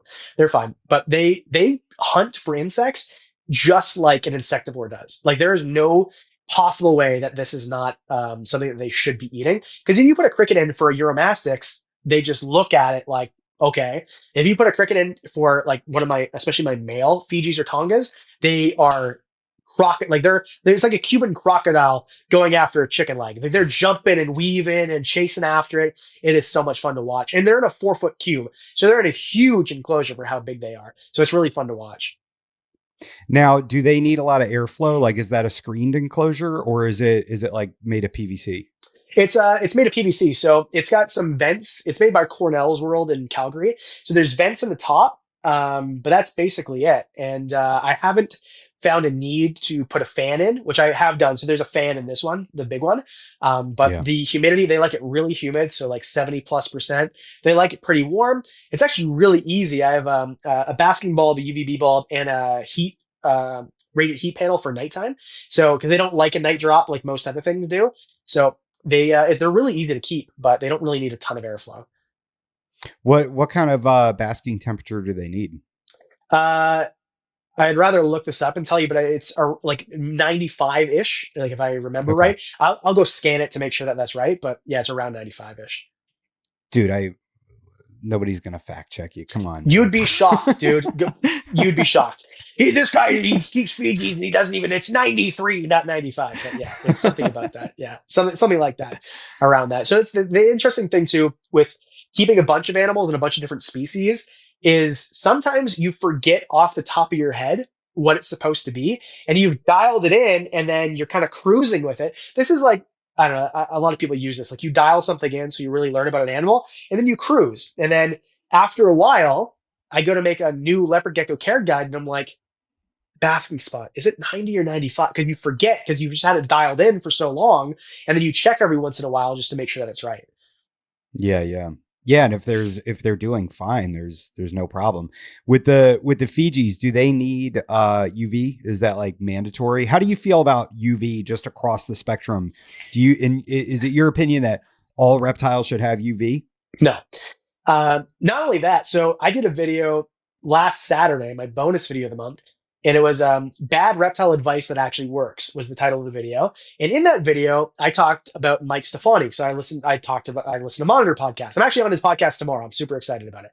But anyway, this guy is like the godfather of monitors, okay? He doesn't use UVB with his monitors, which most people think is crazy. However, this is the guy that breeds more Mertens monitors than anybody else on Earth. And those are an animal from Australia that is a diurnal species. So his theory is if you supplement them correctly, you can get away, or not get away, but you don't have to use UVB and they can be perfectly healthy with everything. Now, I personally don't do this. I personally prefer to use UVB for almost everything, but I tried an experiment with for a year with leopard geckos. I saw no benefit at all. They cryptic basked, but then I changed it to a LED bulb. They did the exact same behavior. So I don't think just because they're out cryptic basking with UVB, it's because of the UVB. And I kind of proved that to myself because they do the same thing under LED light, which produces no UVB. But to answer your question, yes, the Fijis, they do need it according to care guides, in my opinion. So I provide it. 6.0 is what I use. And then I use UVB for basically everything else. So everything in this entire room has UVB, including the Burmese python, including the Leachianus gecko. You want to see a funny enclosure? So this enclosure, there's poop on the glass, but anyway, this enclosure is 13 inches wide and 6 feet tall and 2 feet deep. Whoa! It just kind of fit perfectly because here's my 8 foots. right? And then there's the big Yeah. jungle enclosure, and there's like this little gap. So it's on casters, and then all the wires are a mess behind it because those are 4 feet deep, whereas that enclosure is only 2 feet deep. And you know how a lot of people like Gary Shavino taught me that in a YouTube video where he takes like poster board and then puts it on Velcro so it like kind of covers the gap. I'm like, why would that's a great idea, but why don't I just make an enclosure that fits perfectly in there and then I can keep another animal? Yeah. Yeah. What so walk me through your lychee care and what do you like about lychees? So I actually didn't like lychees to start because I had this opinion that they were like gremlins, like tokays. And I was wrong. And then I got to handle someone's lychee, and I'm like, oh, there's so many times, Adam, where I've been like, I don't get it, including with Fiji banner iguanas, by the way. I'm like, I don't get it. Whatever. Who cares? And then someone puts it in my hand, and I'm like, oh, it feels like Mm. someone putting like a diamond in my hand.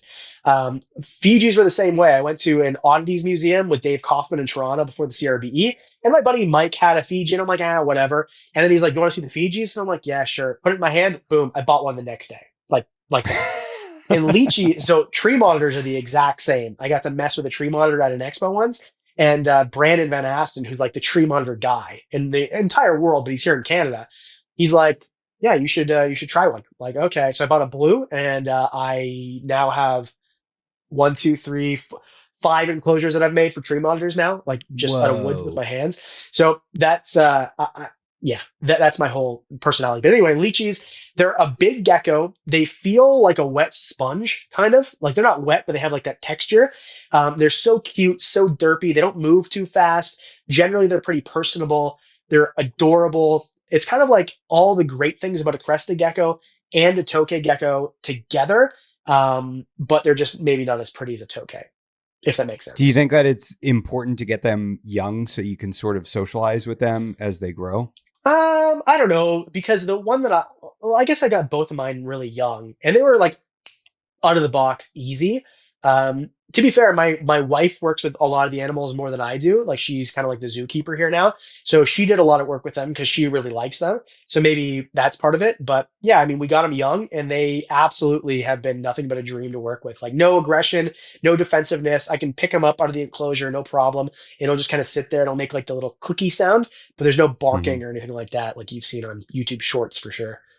Yeah, yeah. Did you was your wife an employee? Did you marry your employee? No, a lot of people think that. I had a zookeeper, a female zookeeper before who I did not marry. And, but no, so she started working with me before I met Trish. But no, Trish had a few animals before. She had like a crested gecko and a ball python. And then when she moved in, she brought those animals. But no, she was not an employee. She DM'd me on Instagram actually randomly one day, and that's how we met. Nice. Yeah, so she Nice. slid into my DMs, people. It does work sometimes.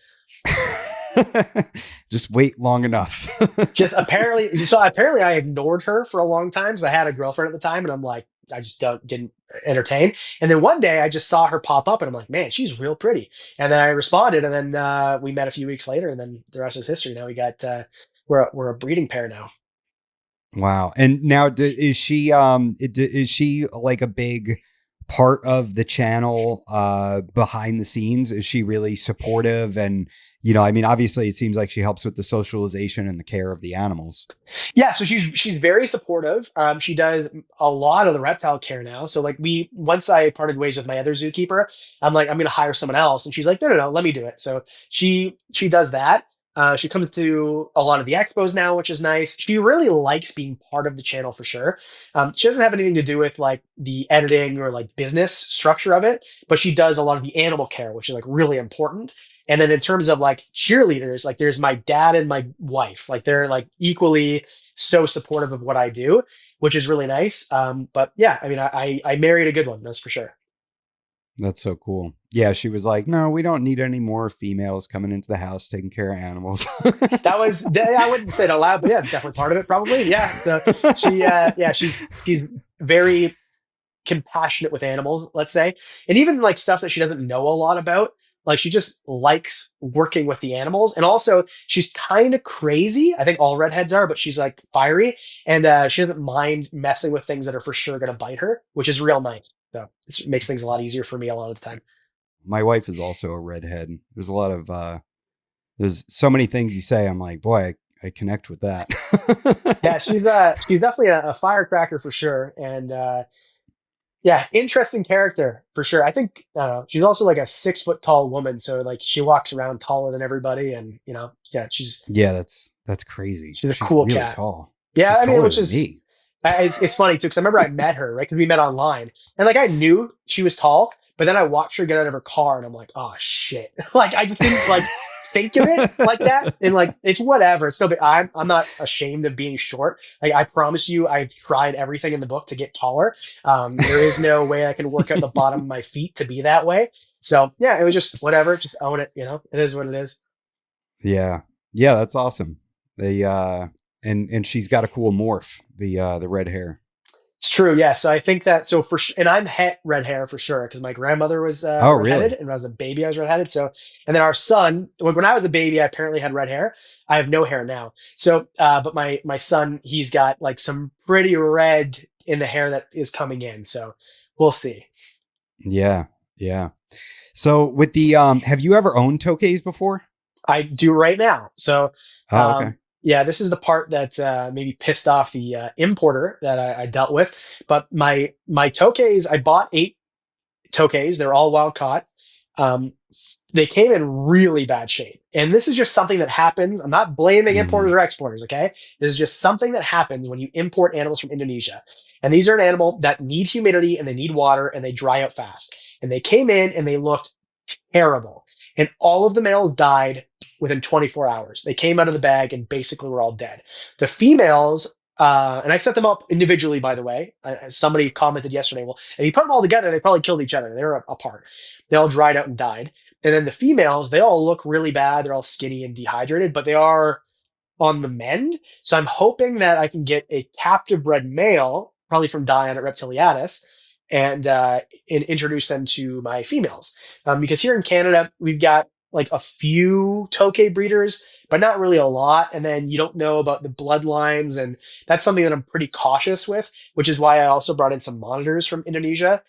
Because a lot of the stuff here, like Brandon has a bunch of different lines, but I want to make sure that we have a diverse selection of bloodlines for monitors, especially because I really do think that the days of monitors being brought in like that from Indonesia, even if they're captive bred over there, probably isn't going to be forever.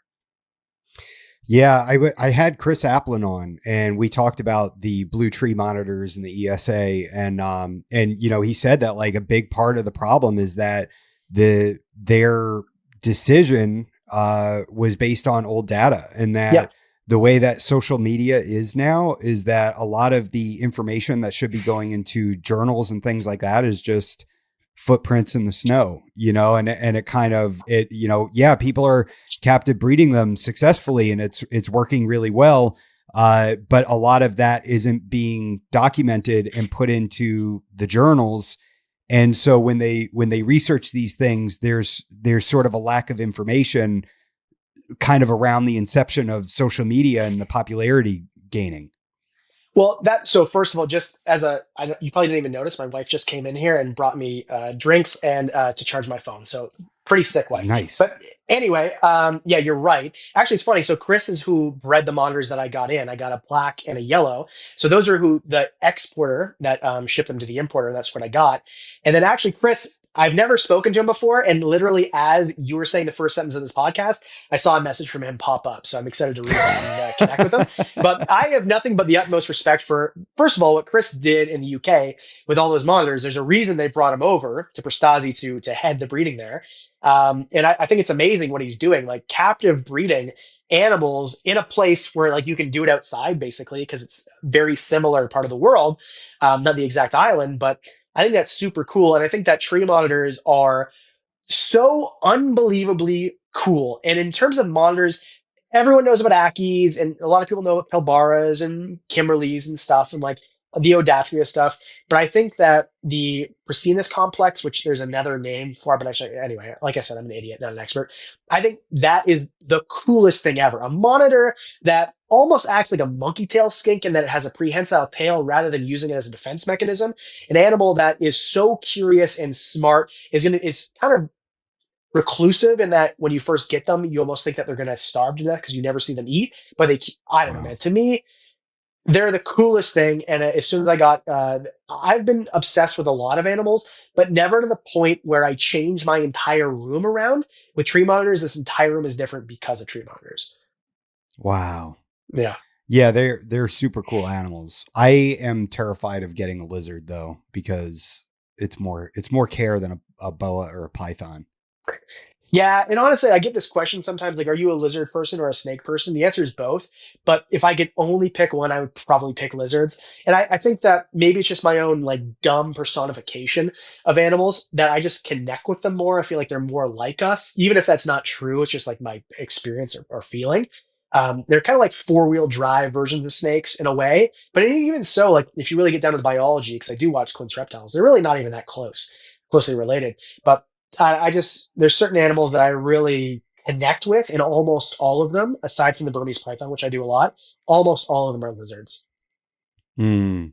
Yeah, it's just working the full-time job and not being home. Like if Yeah. I was home more, uh it would probably be a no-brainer. But at this point in my life, I'm just like, because I want to be able to give the highest level of care possible, and I want to be able to interact with the animals. I have someone in my Patreon that has a tokay, and it's like the chillest little gecko you've ever seen in your life, and like, that's such a cool thing, is that, these animals are getting more socialization. They're getting bred more in captivity, and now like they're turning into like this staple badass mean gecko is now becoming like something that you can actually handle and interact with.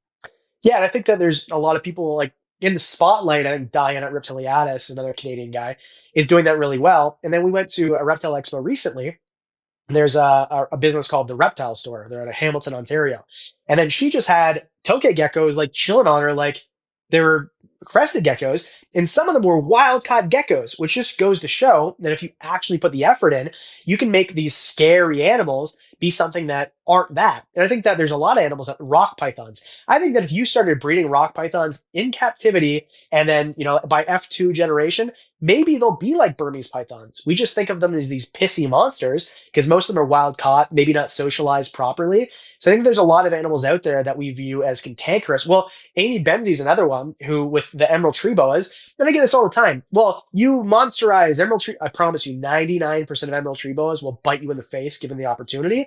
There are people who can put the effort in, and it takes a lot of work to get them to be not that. So I just think that it's important to realize, although there are tokay geckos, although there are tree boas out there that are like puppy dogs, most of them are not that way. I just feel like it's very Yeah. important that we, make sure that people understand that if you go get a tokay, it probably won't be like that one that you see hanging out of that person's chest. If you go get an emerald, you're probably not walking around with it on your neck like a ball python. Those are anomalies. Just like because Shaq exists doesn't mean that every man that you meet is 7 feet tall, Yeah. Yeah. Holla.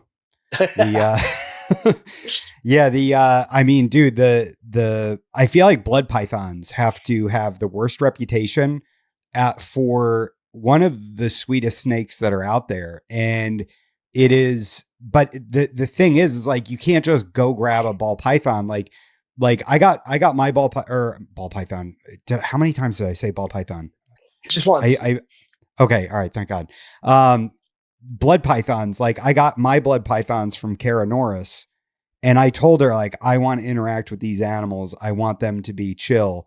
And, she's got her website, bloodpythons.com, and you can't find a better person to get a blood python from.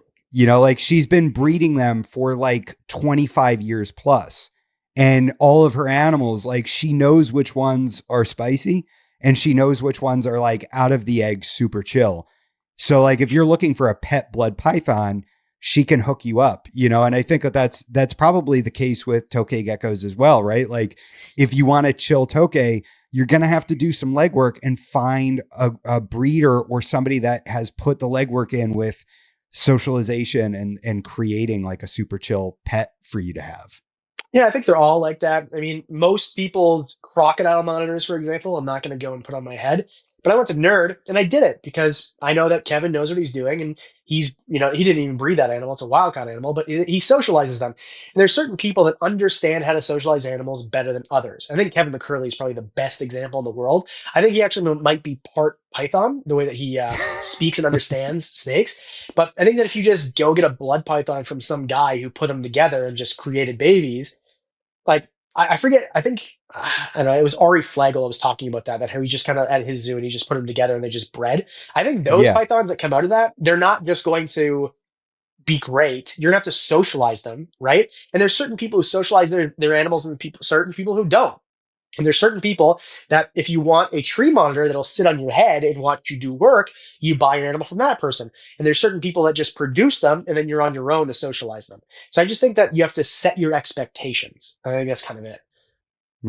Yeah.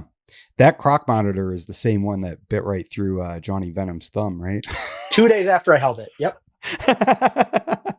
Yeah. And Johnny's a psycho. Okay. I love Johnny. I say that in the most like loving way, but Johnny is like this big, lovable ogre guy, and like he is so anyway. So he has like no regard for his own safety. So you always have to like take everything that he says with like a grain of salt. So he's like, I just handle this monitor, and he held it and it was fine. It was all good. And then 2 days later, I guess he shaved his beard and was wearing a hat, and the monitor didn't realize who he was and just bit right through and almost took his thumb off. And then, but what's interesting is he said to me that the monitor seemed to like sulk for the rest of the day, like was almost sad that he did it, which to me means that that's unbelievably intelligent for a monitor. And I do believe him. Not that I think that, he's the end all be all of monitor intelligence, but I do think that if he says that and then Kevin backs it up, like there's something to that. I think that's super interesting that a monitor, like a lizard, knew enough to know that he made a mistake and he bit a person that he, I don't know if loved is the right word, but like cares about, I guess.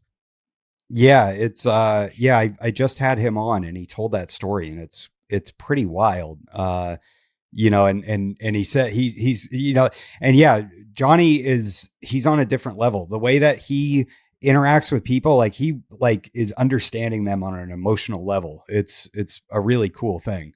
Yeah. And it's interesting too, because like have you ever met Johnny? He's like this. Not yet. Mountain. I want to. I know.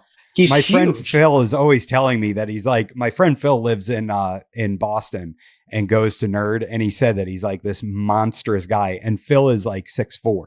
Right. So, so he's 6'8", and then he wears boots with like a lift, right? Like construction boots, not like a lift. And like, so he walks around like 6'10", and he's like the nicest guy ever, but he's got like lip piercings. He looks like he'd be kind of like a dickhead. He's not at all. And he actually knows a lot about what he's talking about. But my first interaction with him, I met him at Animal Con, and I'm sitting on a bench after Animal Con drunk by myself. And I'm like, I just want to be by myself.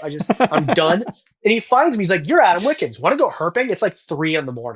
I'm like, okay. And then the next day, I'm like signing an autograph for somebody, and he like sees that I'm kind of like tired and hungover probably, and he just picks me up like I'm a child, and then walks me out of the room. Like, such an interesting character. I love Johnny. He's awesome. That would make me really uncomfortable. Well, like it kind of did, but like I know Johnny well enough now. And then like 2 days later, we're at Croc. What's the place in Florida? Why am I Croc? Whatever, the crocodile farm in Florida. I don't know, Gatorland. And then like there's a picture of him and Dave holding me upside down, like. Yeah, I don't know. He's an interesting guy. He's I like that guy a lot. But also, if like shit were to go down, that'd be like the guy I'd like to be in the room, So I like that guy. Yeah. All right, man. Well, let's wrap it up. We've been recording for over 3 hours, dude. I really appreciate how generous you are with your time and coming on here. It was a lot of fun getting to know you and talk to you. And yeah, man. Like, where do you see Adam Wickens 5 or 10 years from now? What are some of your goals that you want to like just crush? So I've never really said it out loud, but I think people see me now as a YouTuber who dabbles in breeding. I would like to be considered more as a breeder who does YouTube in 10 years. I think that's where I'm going. Also, this channel that I've been teasing for like a year, which is going to launch. I think that Wickens Wicked Reptiles will still be around for sure, but I think that this new channel and that style, I think that is going to create opportunities, because the only reason I don't have my hands and my neck tattooed is because I really do want to be on a network doing a kids show for reptiles. That is what I want to do. That is my end goal, and to make movies and things like that. So I think that that is where I'd like to be in 10 years. I'd like to be in a place where people know me not as a YouTuber, but as a filmmaker and reptile breeder. That's the goal. Do you think that network is going to be something that you'll actually get hired onto, or you're going to create that network? I think it'll be a network that already exists, but I think that I'll have to pitch it. I don't think anyone's coming to find me. I think that there might be, because I've applied a few times to host shows, and I've had callbacks, and both those shows never ended up being made. But I think that I am the right guy to do a show like that. I truly do. I think that I've got the right personality, and I think that I could be successful doing that. But I think that instead of waiting for an opportunity of a show that's already being made where they're looking for a personality, maybe I need to create an idea for a show and then pitch that to a network, kind of like what Forrest Galante does with his shows. Oh, yeah. Well, Yeah. hell yeah, man. I wish the absolute best for you, and I appreciate the positivity and all the good vibes you're putting out there, man.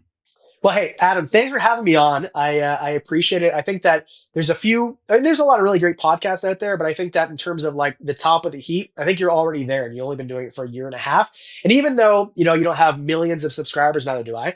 I think that, I think you really resonate with the community, and I've heard your name multiple times in person, online, and it's always been in a positive manner. So keep on doing what you're doing. You're doing it right.